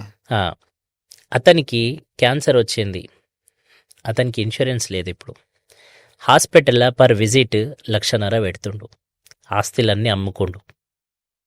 ఆయన పైన ఏం జరుగుతుందో ఒకసారి ఆలోచించండి. కంపెనీ రాలే ముందుకి. ర్యాపిడోలో మొన్న ఒక ఇన్సిడెంట్ జరిగింది, అది కూడా అంతే. ఐడీలు బ్లాక్ చేసిన తర్వాత ఇంకా ఘోరంగా అయిపోతుంది. ఈ అన్ని ప్లాట్ఫామ్ పైన చేసినంత టైంలోనే మీకు ఇన్సూరెన్స్, ప్లాట్ఫామ్లో చేయకపోతే ఇన్సూరెన్స్ రాదు అంటే ఈ వ్యాధులన్నీ ఎక్కడ పోవాలి? ఈ ఒక్క రోజులో వచ్చిన వ్యాధులు కాదు కదా, పని చేస్తుంటేనే వచ్చింది కదా.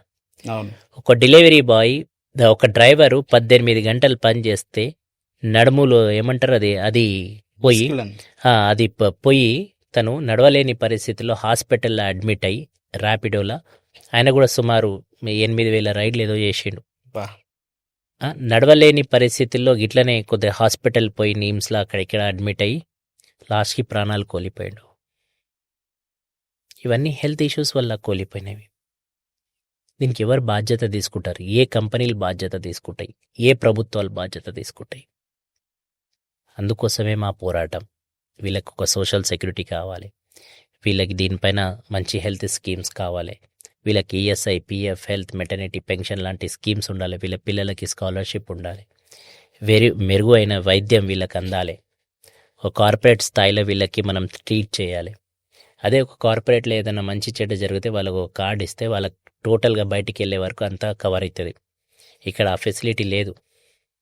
కాబట్టి వీళ్ళకందరి కోసం దూరం దృష్టి, ఒక 5 ఏళ్ళు 10 ఏళ్ళు వీళ్ళకి దూరం దృష్టిలో వీళ్ళకి అన్నీ ఆలోచించి రాష్ట్ర ప్రభుత్వాలతో, కేంద్ర ప్రభుత్వాలతో కొట్లాడి ఇవన్నీ వాళ్ళకి యూనియన్ ద్వారా అందించడానికోసం అహింసలుగా వీళ్ళ కోసం, వీళ్ళ వెల్ఫేర్ కోసం ప్రయత్నం చేయడం జరుగుతుంది.